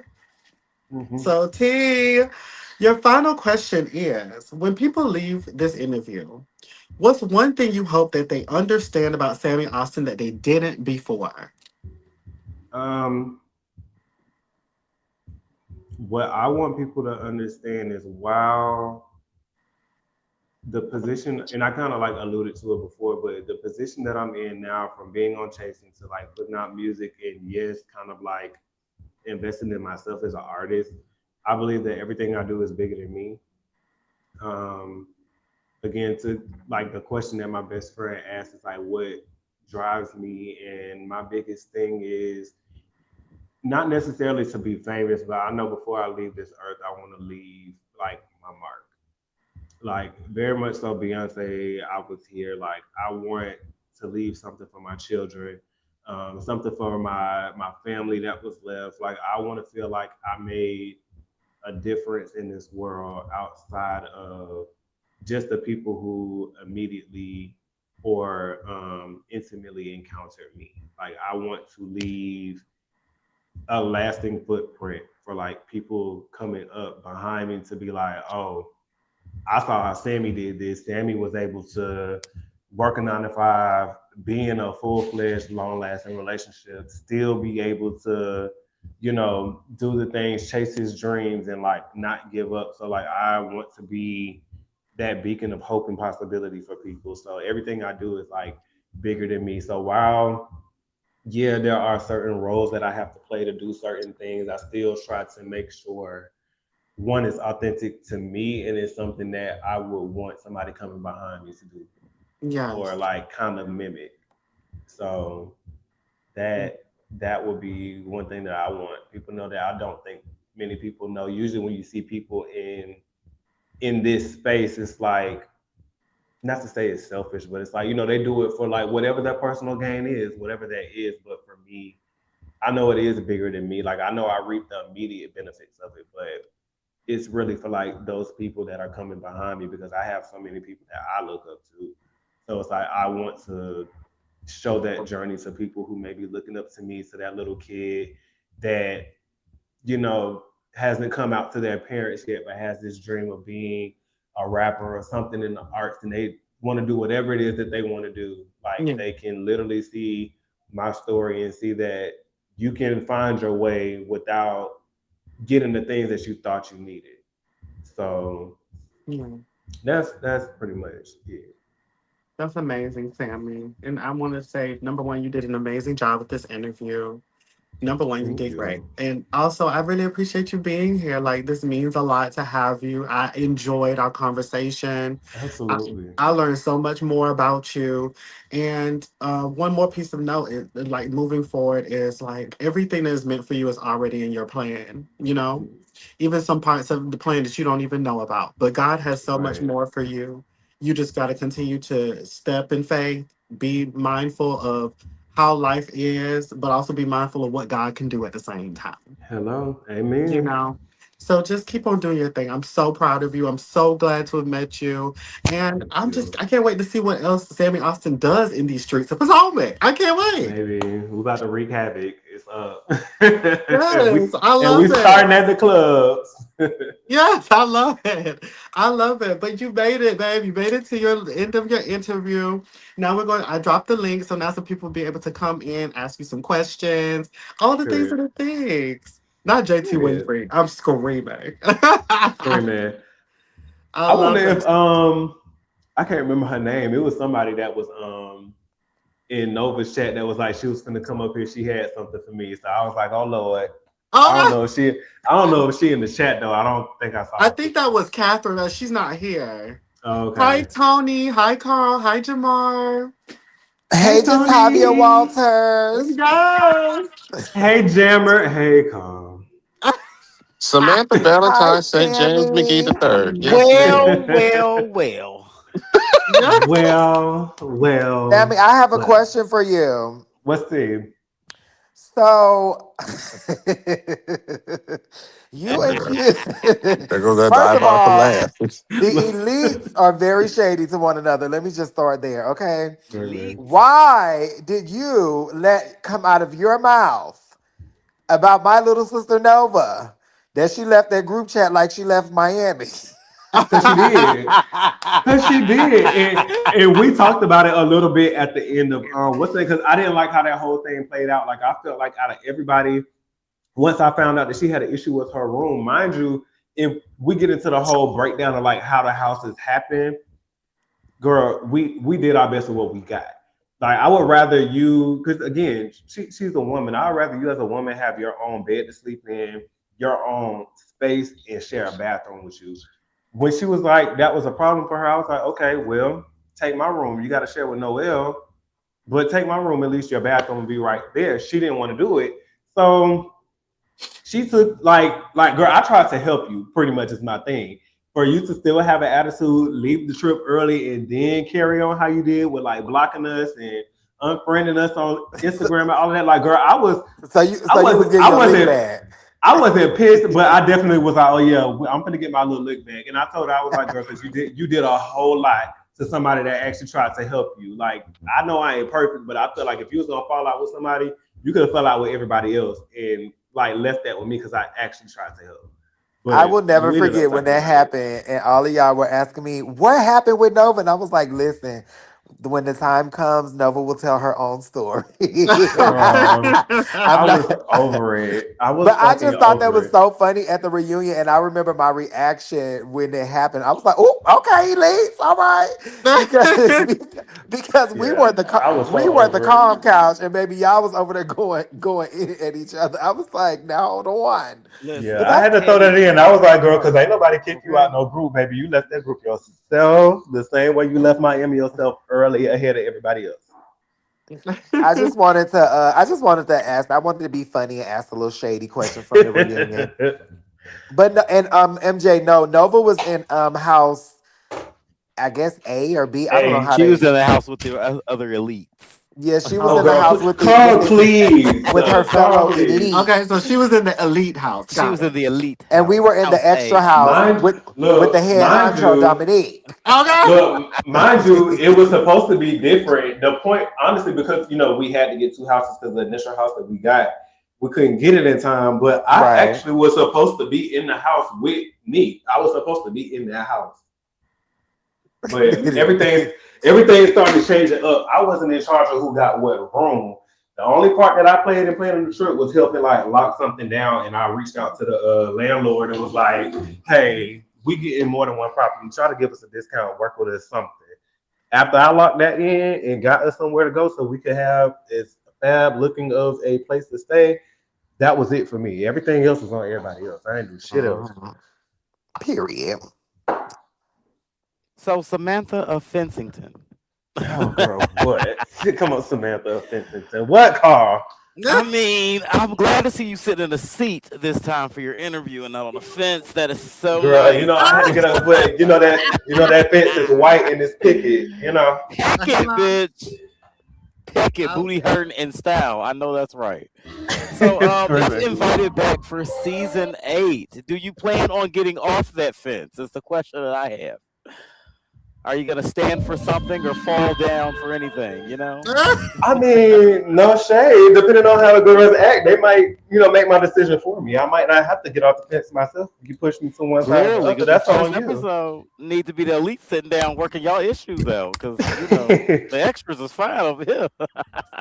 No, the first episode is gonna be me sitting down with you to figure out where you got your information from. That's the first sit down. You know what? We can chat. I would love a We can chat. have a little chat. I It love was a chat. fire. We can shake the table a little bit. We can Baby, shake the I- table a little bit. All I know is our first group scene. I am hosting Mother's Egg Hatch, and we are hatching some eggs. I'm screaming. I am screaming. But no, we will most definitely we'll have a couple chats. Maybe. Indeed. Mhm. Sammy, do you think there will be another divide in season 8 because the elites? Yes. Well, some of the elites have like developed real friendships, as you have said that these are now your real friends. These are people you've grown to actually like love and care about.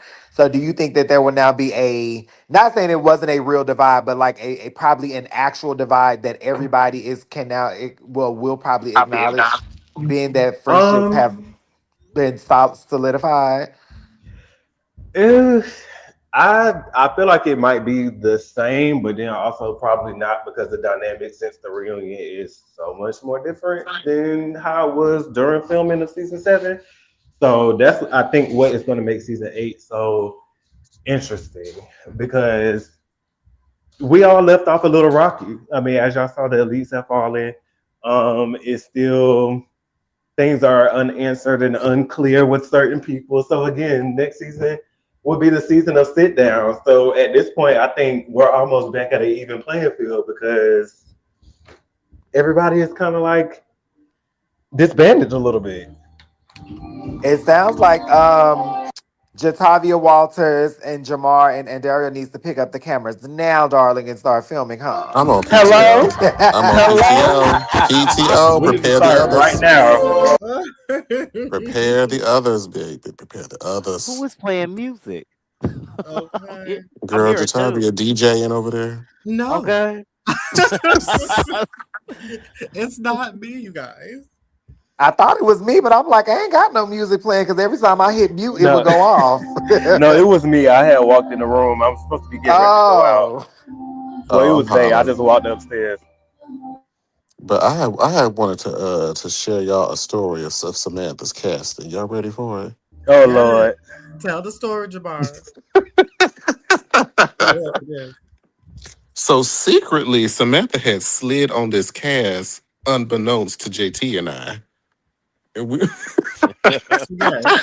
Why did that happen so much this season? Yeah, she had slid and snuck onto this cast job. But no, really what happened was the interview process that we had, there was like a group 1 and group 2 where they would meet with like me, JT, and Dario's mom. And then they would move forward to the next group, which was Dario, Markel, and them. But something had happened. I'm going to get into the minutia of what had happened, but we had to exit the premises post haste. And Yeah. so they had to move Sammy up to Dario them real quick. And I saw him because I had recognized Sammy the first time from the BU event that previous October. And at the time, I was like, okay, he's a rapper. Of course, he has the nice body, the nice physique.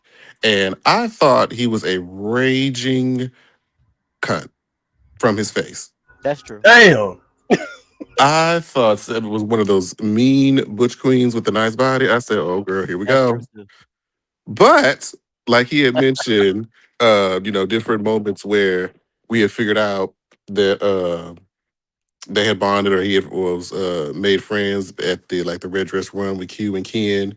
That me and Sammy saw eye to eye when it came to that wig party. And that's what I do. I said, okay, this one here I like.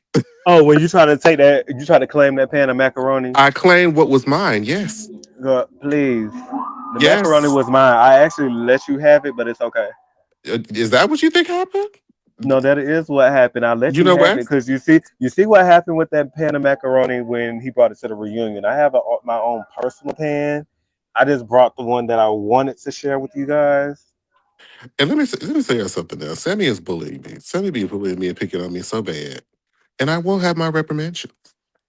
I have a question. Speaking of food, What's the, Sammy, whose ceviche is better, you and Vanix or Rose La Negra? oh my ours down. No Rose, shade, mm, no shade. I have it going Tony, to you're a messy. restaurant. Going to a restaurant and getting ceviche from a restaurant don't even taste the same no more. Like ours is way better. We done perfected it at this point. Baby, let me tell y'all something. Y'all didn't get this in the scene at when we were at Mitramel, Sammy Vanek and Alfia were at Sammy and Vanek's house. Baby, we threw that ceviche up so badly. Like we took that to be like I had a to go home plate or bowl that I had and I had the bowl after I cleaned it out, of course, in my car for months. I tried to give it to Sammy at the mayor's reception. It was like, child, pay it, do it. Like, I don't think I gave Sammy back that bowl until like 2 months ago, Sammy, when I came over your house. It was crazy. But it was fab. That ceviche is so fab. I don't think I've And had it yes, Jamar, since. I am a little messy because I wasn't spending $1,000, honey, Okay, because let me for that. listen. Rosa Negra is an amazing ambiance. The liquor was great. The music was good. The food was a food. The food was a full and a half. I was so upset. I ain't gonna hold it because I was so hungry. Because mind you, I had cooked all that brunch, didn't barely ate any of it. Like bitch, I had a It was pancake delicious too. that I yeah I I wouldn't know know, bitch. you would know you had enough bacon I for me and did. you I have no obviously. beef Listen. bacon. Was pissed. Baby, the awkwardest Girl, brunch in America, honey. Okay. I look at Tony and said, "Girl, baby. what's going on, bitch? Everybody, ain't nobody talking." Girl.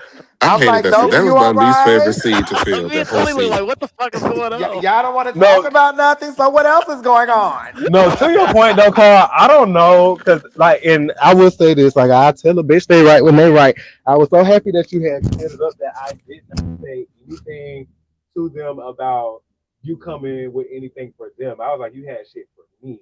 So why You everybody else is literally trying told to? them that in the scene. I don't know where I they was got. I'm like, like, I'm looking at it like he never said that. I don't know why everybody else was on guard. I don't know why it was so awkward, but That's why I was so weird. Like, what y'all mad for? right, I was confusion. I was like, girl, I didn't expect it to be so awkward. That's why I was like, okay, well, they ain't gonna miss me at this work But job. all my So energy was for Ken, cause like Ken, bitch, me and you done sat down. We done had fucking hot wings and shit, bitch. We are supposed to be good. What is you got attitude for? And Q, bitch, I ain't talked to you all season. Who are you? Hi, I'm Carl. And who are you?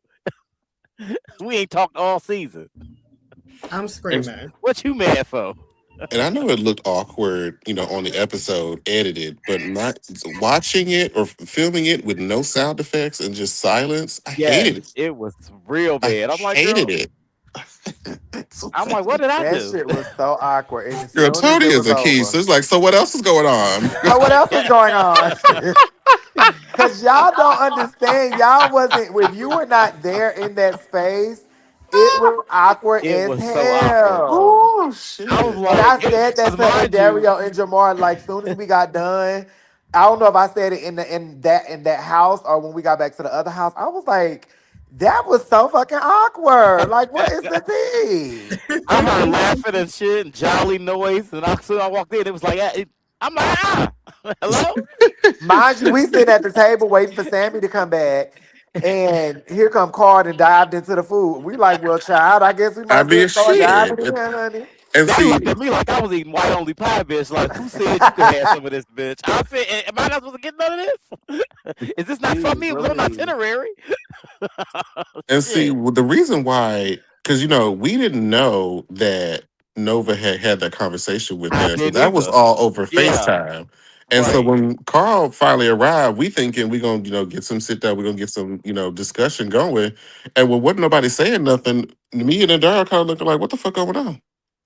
Did we miss Yeah, because something? And I'm I like, baby, they knew. didn't ran me down the story when I didn't arrived at the house. And they like, oh, Carl got some. I'm like, okay, well, Carl, what you got to say, honey? What's going on?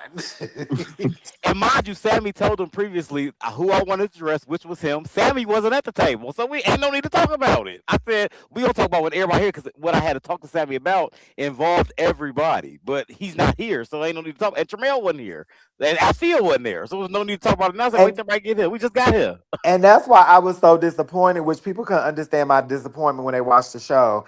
But that's why I was disappointed when we got to that restaurant and we were sitting in the middle of the floor. And I was like, wait, what happened to the private We definitely want to room? talk now. Because we definitely can't talk right here, child. But, it is what it is, honey. It was so much going on in We done had Miami. 8 Shout out to reunions to Miami. discuss it, so I guess it 8 is what it is. reunions, bitch. This is unheard of, bitch. We had like 8 Baby, reunions. and Dario said, I'm going to make up for not having one for last season. We're going to have 3 episodes of a reunion. Do you hear me? Yeah, I I had feel like every chance. we made up for it. I had every intention of getting into Sammy's ass, but then, bitch, we got to part 3, bitch, and fucking Tony and Alfia get into it. I said, well, I'm gonna sit this one out. And then Tramel jumped out his seat. I said, you know what? It ain't even about us no more. Let them handle it, bitch.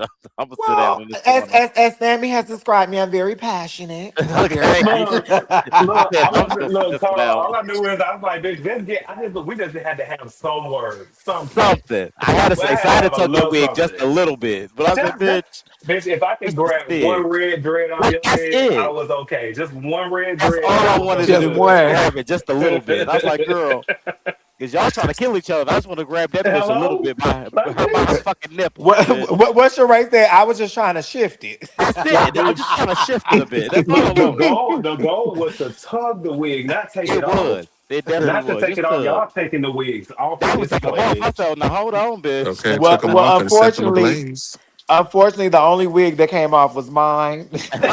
Bitch, when you came back Baby, with that Tony moo was on and no wig Tony on, was bitch, the whole I time. She said, died. bitch, fuck y'all. Fuck this. Y'all got it. Bye. I'm Her head hollering. sliding out, Baby, bitch. when I looked in that damn mirror when I got back to my apartment and that my fucking makeup was just fucked up because of crying, I said, "Oh, bitch, I'm not going back over there." I said, "Oh, Shit. it's paid. It is paid." But if it wasn't for all of that, would you have come back? Um. No. So I would probably not. However, once I gathered myself and had a opportunity to breathe and take some inhale, exhale, I probably could have considered it. But no, I was too upset. I was too upset at that point. Yeah, I was too baby. Yeah. In that damn bathroom, I could barely talk. My mouth was so dry. I ain't been that. I ain't never been that. I ain't not that I've never been, but I haven't been that upset in so fucking long that I ain't even know like what the. I'm like, why the fuck is my throat dry? Like somebody give me some water. Yeah, baby. When I tell you you was going in that bathroom, I was like, my God, I have never seen Tony like this before. Child, but that, as I said too, though, and Sammy, this is definitely about you. I just want to remind you. But that was just a micro issue in a macro that was a micro issue of a macro problem, and this is just one platform that we deal with it, but like this shit is going on in the real world like every day. I this said that. this orange ass president is doing something in that office. Now he's trying to do something with green cards. Now he's trying to do something with international flights not being in like the it's like he's always forever doing something. So it's like, and that's where that comment came from. Like, if we dealing with all of this in the real world, we shouldn't have to come here and deal with the same shit. Like this supposed to be Exactly. fun. This supposed to be messy. We supposed to be reading and throwing shade. Like, it's Hey, not supposed to be this. It's not supposed to be this. yeah, it's But like it it got is. real So serious, and it's like I just hated how it was received and taken because like I said, and I mean, I'll say it again. Like, I love Althea Down. I think she's a sweet girl. I just don't think she quite knows how to be an ally. And the only reason I could say that is because, like, my best friend, one of my best friends, she is a cis heterosexual woman. And the way the way that we have those deep and hard conversations, from what's happening in the government to her looking at ballroom videos, trying to make sure she's using things in the right context. Like, she asked the Mhm. questions, she's trying to get into the things. Like, she asked how we Same. feel about certain things. Like, that to me is an ally. Not that Althea can't be that, but she's not that yet. I think the way this whole dynamic would have been completely different if we already had somebody that was fully solidified in that and not finding their way, which isn't an issue. I just wish we could have like taught her how to like be an ally so we could in turn teach the viewers who are trying to be allies or be better allies, like would know how to move. I said it could be a teachable moment. It definitely could be. And I said the same thing because the allies, I said it earlier, she's not really an ally, but she has the potential to be one. And it could have been, she could get some help. She needs some guidance along the way. But, we'll see what the dynamics of season 8 be because we might can get into some things. Who knows? If we all ain't fire again still. Well, I'm just gonna say this. One, no comment because she has an interview on TTB tomorrow or It's Sunday, I think now. it Oh, no, is. no. It's tomorrow. And Okay. Okay. I don't need my name coming up because I've moved on. But if I'm triggered, I will go back. I don't mind. So I'm going to say no comment. But what I will say to my castmates is, in general, is although y'all may not feel that somebody, and this is a general statement, I'm not talking about specifically her, to her fans that are watching. Okay. So this is a general statement because this could apply for anybody.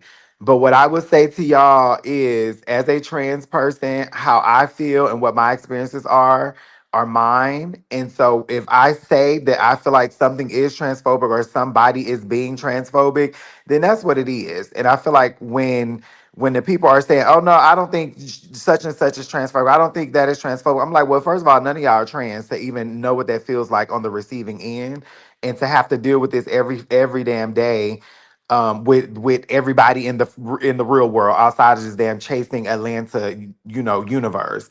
And so I just want my cast to understand that it's okay to be like no comment, or they feel the way they feel and they have every right to. And I'm not trans, honey, so I can't make somebody be or not be anything, so I'm just gonna not comment on that, because sometimes it feels very like um Dismissive. making excuses for people when that's not my cast experience, because there's only two of us on this cast that are trans. But it's okay, because Right. if I come back to season 8, we're gonna get into that too, because I also want to teach my cast some things about allyship too, even under the same, we are under the same rainbow community, yes, but there's a lot of opportunities for that, because the way these damn reviewers have been going on is insane. No, it has quite literally been insane. And I think Yeah. to your point, like, I think that be the issue because I feel like they've been saying like we've been And why like am I in it? this. They've been saying this, not you specifically. Now there is somebody on your platform that I do feel like don't like me, but I mean it's okay. Ah! Because Uh-uh. baby, because he gonna take every moment to misconstrue what I say. But but no, I do feel like some of the reviewers do take it a little bit too far. Like I Yes, said, God. one specifically where I'm just like, baby, I'm not gonna tell you don't talk about me when it comes to the show. Talk about the show, but Correct. keep it cute. Don't take it too far. Y'all, some of them be taking it too damn far. And it's not me being sensitive, it's me setting a boundary. Like, girl, talk your shit with what I'm doing on the show. But the moment that it goes off of the show and you're talking about me and my character and all of that, like aside from the show, now we have a problem and I'm gonna respond. Like I'm not just responding because I'm being sensitive. Like bitch, just keep it cute. Mhm. Yeah, what they say, keep it cute, or keep it on mute. And just further, like, my point is, I don't identify as gay. I do identify as a transsexual, a heterosexual transsexual, because I'm a woman that likes men. I just, obviously happen to be, my specific experience of womanhood is that of a transition. But I would never tell y'all, that somebody's not homophobic if that's how y'all felt based on what their behaviors are. Because, like I said in my story before, if a white person is displaying racist behavior, what are we gonna call them? A racist. And what they're gonna use. Well, I have black friends. I don't give a fuck about them black friends, baby. It's what you doing to me and what my experience is with you. And that's how I feel. And I'm valid in how I feel. And so, oh, I forgot I had that on my name, aka chopped nostrils and Hillman titties. Cause that's what the black gay community has said That about is funny me. to me. I'm literally watching this on the screen on my TV, and I'm like, girl, what did it say under my name? Yeah, I'm glad I still have that up there because that further proves my point because that came from black gay men on these platforms. Is to your point, Sammy. Talk about what you see on the show, cool, but when you start like jabbing and reading appearances and transitions and misgendering and all of that stuff, it's like, girl, y'all are further improving my point and why I got so passionate in the way that I did at that reunion. And Exactly. I take nothing back and I have zero regrets. But the thing, Period. I think the thing is what people do miss is how the community as a whole is being treated. Like I always equate it to if you think about how black people are treated like white people, that's the same way that Mhm. the black well, you can say society as a whole, but the black community, because we struggle with it so much, the black community treats the LGBT community. It's For Yep. literally sure. The the black same community treats exact the LGBT thing. like white. The black community is the white community, and we the black community. It quite Mhm. literally that. And it's Literally, just like that's what it is. we They don't are realize trying it. to do the same thing. The only thing we want y'all to do is respect us. We don't want nothing different. Y'all act like we trying to make y'all walk on eggshells and give us some extra shit. Like, no, we just want the same thing y'all want essentially without so much backlash. It ain't even that we can't have it, because we can have it, but it's just it's so much backlash and discourse for no reason. We be getting messed with just for existing. I walk down the street, hold my man's hand, bitch, and y'all got y'all nose turned up. Why y'all in my business? Well, Correct. hello? And Because I that's don't. why I've been screaming equity this whole time, saying there's no equity in this conversation. And if you don't know the difference between equity and equality, Google is free. And I want you to go look those up because people don't understand what that is and what that means. And there is no equity in these conversations that are being had. And people often try to sum it up to, well, you're choosing to be gay, you're choosing to be trans. No, my love, that's not how that works. And if somebody did choose it, let them choose it. Just like I chose to put on a wig today. However, my identity is not that of a wig. It's just who I am. It's my divine being. And Right. so people have to understand that too. And that's what I don't like when you talk about womanhood or when y'all, in terms of sexuality, like don't jab at stuff like that because for one, it's who I am, it's who I was born as, and I am valid in who I am. And when you do that, you try to invalidate who I am, all out of because you're mad or out of because there, Your lack of there's understanding. yeah, their lack of understanding in the whole, well, there's no rules in reading. Well, actually there is, because if there wasn't rules, people wouldn't be saying certain things about how low or what you shouldn't say or what you shouldn't bring up. It's the Exactly. same way that we're looking at these roasts and how they're mad about the oh my god, why is his name escaping me? Um why is his name escaping me, y'all? You talking about the Oh, man that roasted Kevin Hart? Yeah, him, but no, the black man that died with the police officer with his knee on his neck. Why am I Yeah, blanking on his George name? George Floyd. Floyd. George, George Floyd. yeah, Yeah. there we go. Child, my God.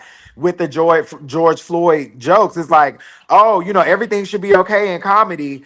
But when you really do something that really brought trauma to the global community, not even just, but just 100% black global community, but the global community at large, because they see the struggles of black people in this country, like that's something you don't, that's just, there should be boundaries in certain things. And that's why so many people are responding specifically to that because one, this man was just a black man that I don't know, whatever he did, he didn't deserve what he got at the end of the day. And so it's like to jab at that is like it's certain things that you don't play with trauma. Like you don't play with trauma that caused the black community on a global scale trauma. Like it is what it is. And I just feel like it's the same thing when it comes to us. Like we are the most oppressed community outside of children who don't have autonomy over their existence. And when you jab at us like you're reaching for the lowest, what they call the lowest hanging fruit or whatever the case may be, you do it because you can, because everybody else does it. So, you're not going to get canceled for jabbing at us. You're not going to do all of these things. People are going to agree with you because you're speaking to how they really feel anyway. So, it's a deeper conversation. And I can even see us getting into some of that in season 8 too, with like having some real actual conversations. But like people just have to take accountability and responsibility for what their heart Agreed. Uh-oh.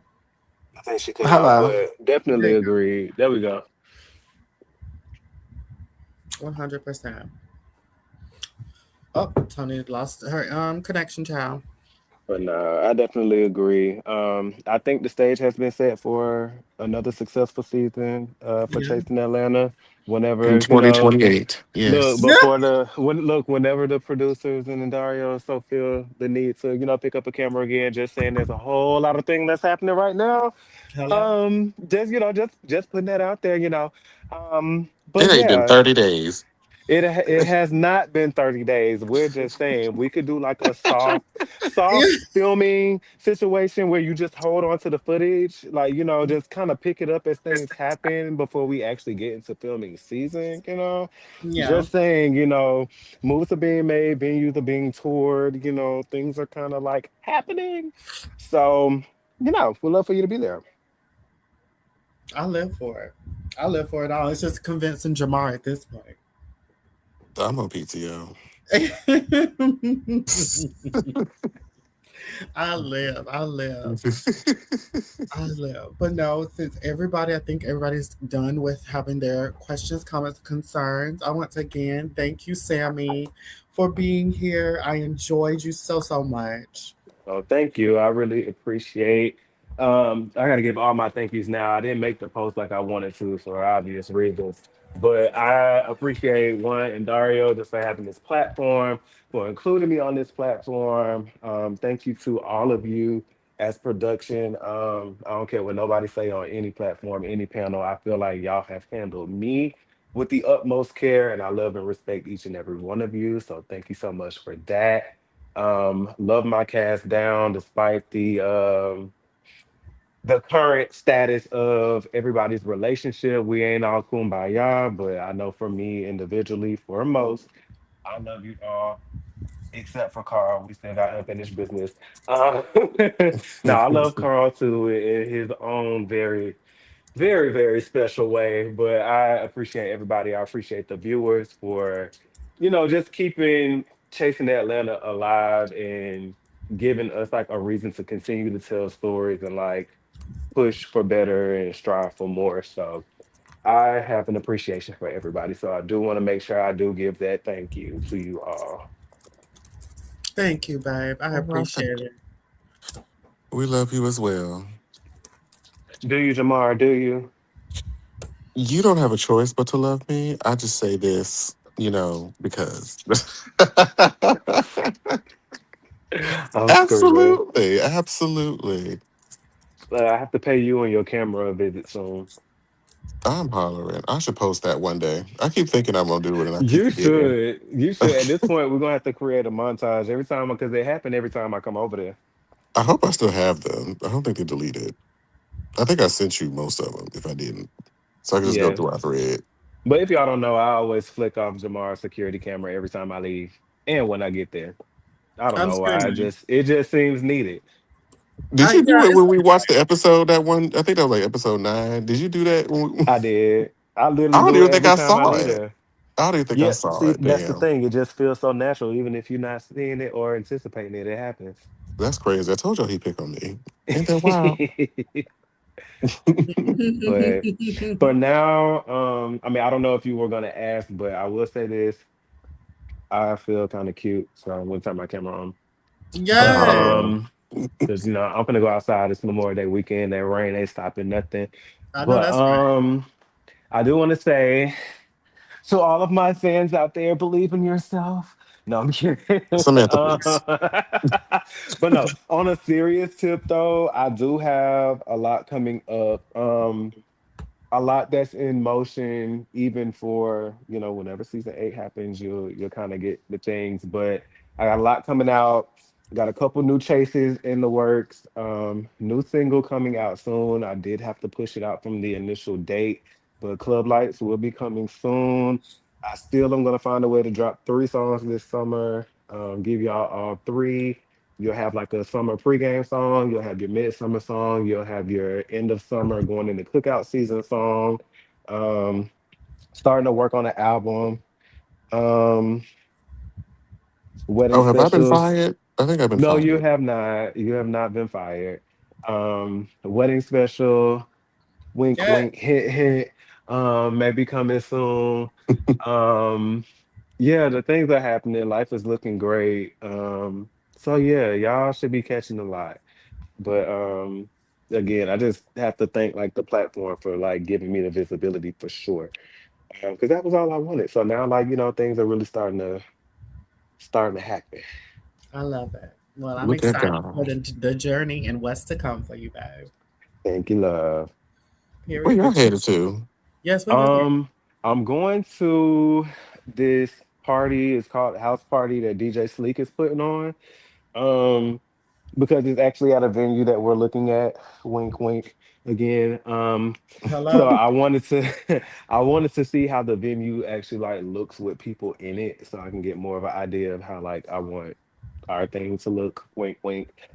Um, so I'm going to that, and then then we're So probably sick going of her. we're going to probably tip somewhere else. We're gonna be out for the night. It's a long weekend. I don't have to work Monday, so we're gonna be outside for a little bit. I live. Well, y'all be safe and y'all have a good time.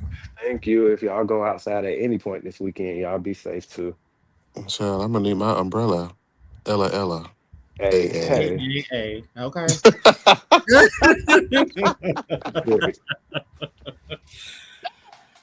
Yeah. Well, be safe out there in the ATL streets, honey. Yes. Well, hopefully they ain't flooded, child. Yes. Okay, because my downtown been looking like wade in the Baby, water. somebody gonna have to come save me from Lake 85. Okay. Lake 85 is insanity. Lake Okay, 8520. the Great Lakes of 285, bitch. Hello, the Great Lakes of 285. Very That's much so horrible. that. That is horrible. That is ghetto. Do you hear me? I live. But everyone, thank you so much for being here with all of us. Again, on brand off script interviews are every Friday. Just imagine who we're going to have next. And if you would like to know, you be on the lookout on Mondays. Every Monday, we will be dropping who will be interviewing next. And you all can also recommend any ideas of people that you have in mind. But yes, this was so fun. This was amazing. And I hope to see you all next Oh, time. JT, we forgot Oh, about the Sunday show. oh my Okay, God. Yes. Oh, I actually, I'm almost glad you forgot. said all that. It's so much happening. I'm exhausted. Okay. Okay. So tomorrow, first off, tomorrow we're doing Reality Check Live. We're going to have a cute recap of this past week. We're going to talk about all the recent interviews, Sammy's interview, Nova's interview, and also Tiana from Bad Girls Club interview. We're going to discuss the in and outs of those things. We're also going to discuss the public opinions of the recent events that have happened because a lot of people have been on this running trend and hate train for all of us over here Baby. from the ever since part three and ever since our live the other week. So let's really unpack it and talk about it. And then Sunday, we're back with a new season of Web World's Drag Race, hosted by us, Jamar, and myself, and Carlisha, where we're going to have a whole new format and we're going to bring in some of your favorite Chasing Atlanta faces for this game. So be present with your liquor on this lovely Sunday and Saturday, and we're going to have us a good time, especially if you're drained in, honey. Definitely be. Hello. Yes, ma'am.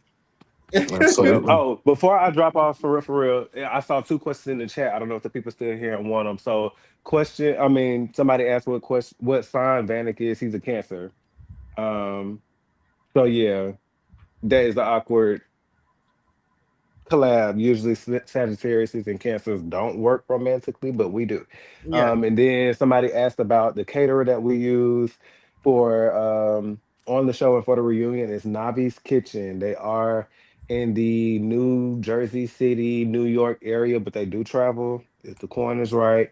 But yeah, Navi's Kitchen on Instagram. Please hit them up, support their business. Food is amazing. Jamar can attest. Oh, Um, yes, yes. I need them oxtail sliders. Thank you. Baby Jamar had it twice. He had 2 Look, they separate kept coming meals. to me with the plate. I'm not gonna decline. Hello, no, I had at least 6, and then we also had leftover oxtail, like shredded oxtail at the house. So And you didn't tell me this? I mean, because I didn't really eat for real. Other than that, I had to make a plate in order for everybody to eat enough. Like I didn't even eat my plate until I got home. So Cause neither did I ate mine the look, next day. Shit. I seen the way that y'all was scooping in them things. I was like, oh, let me go ahead and make Yes. my plate before I don't have nothing. And that's as did I. I learned that throughout the season. If I don't make my plate as soon as this event starts, I ain't gonna have shit. Look, Hello. y'all learn that with the ceviche. When y'all come to the house, y'all better get your ceviche now. Say your haze afterwards. Get your ceviche because it ain't gonna be That nothing feels by the so time you come back. ghetto. Like to just walk in and be like, "Excuse me, let me get this food first before I." Look. This how you do it. You go just like this. You go walk in. Hey, ceviche. Look. Boom. Then you come back and you can give your hugs and stuff. Well, shit. Well, at least now if I do it, I won't feel bad about it.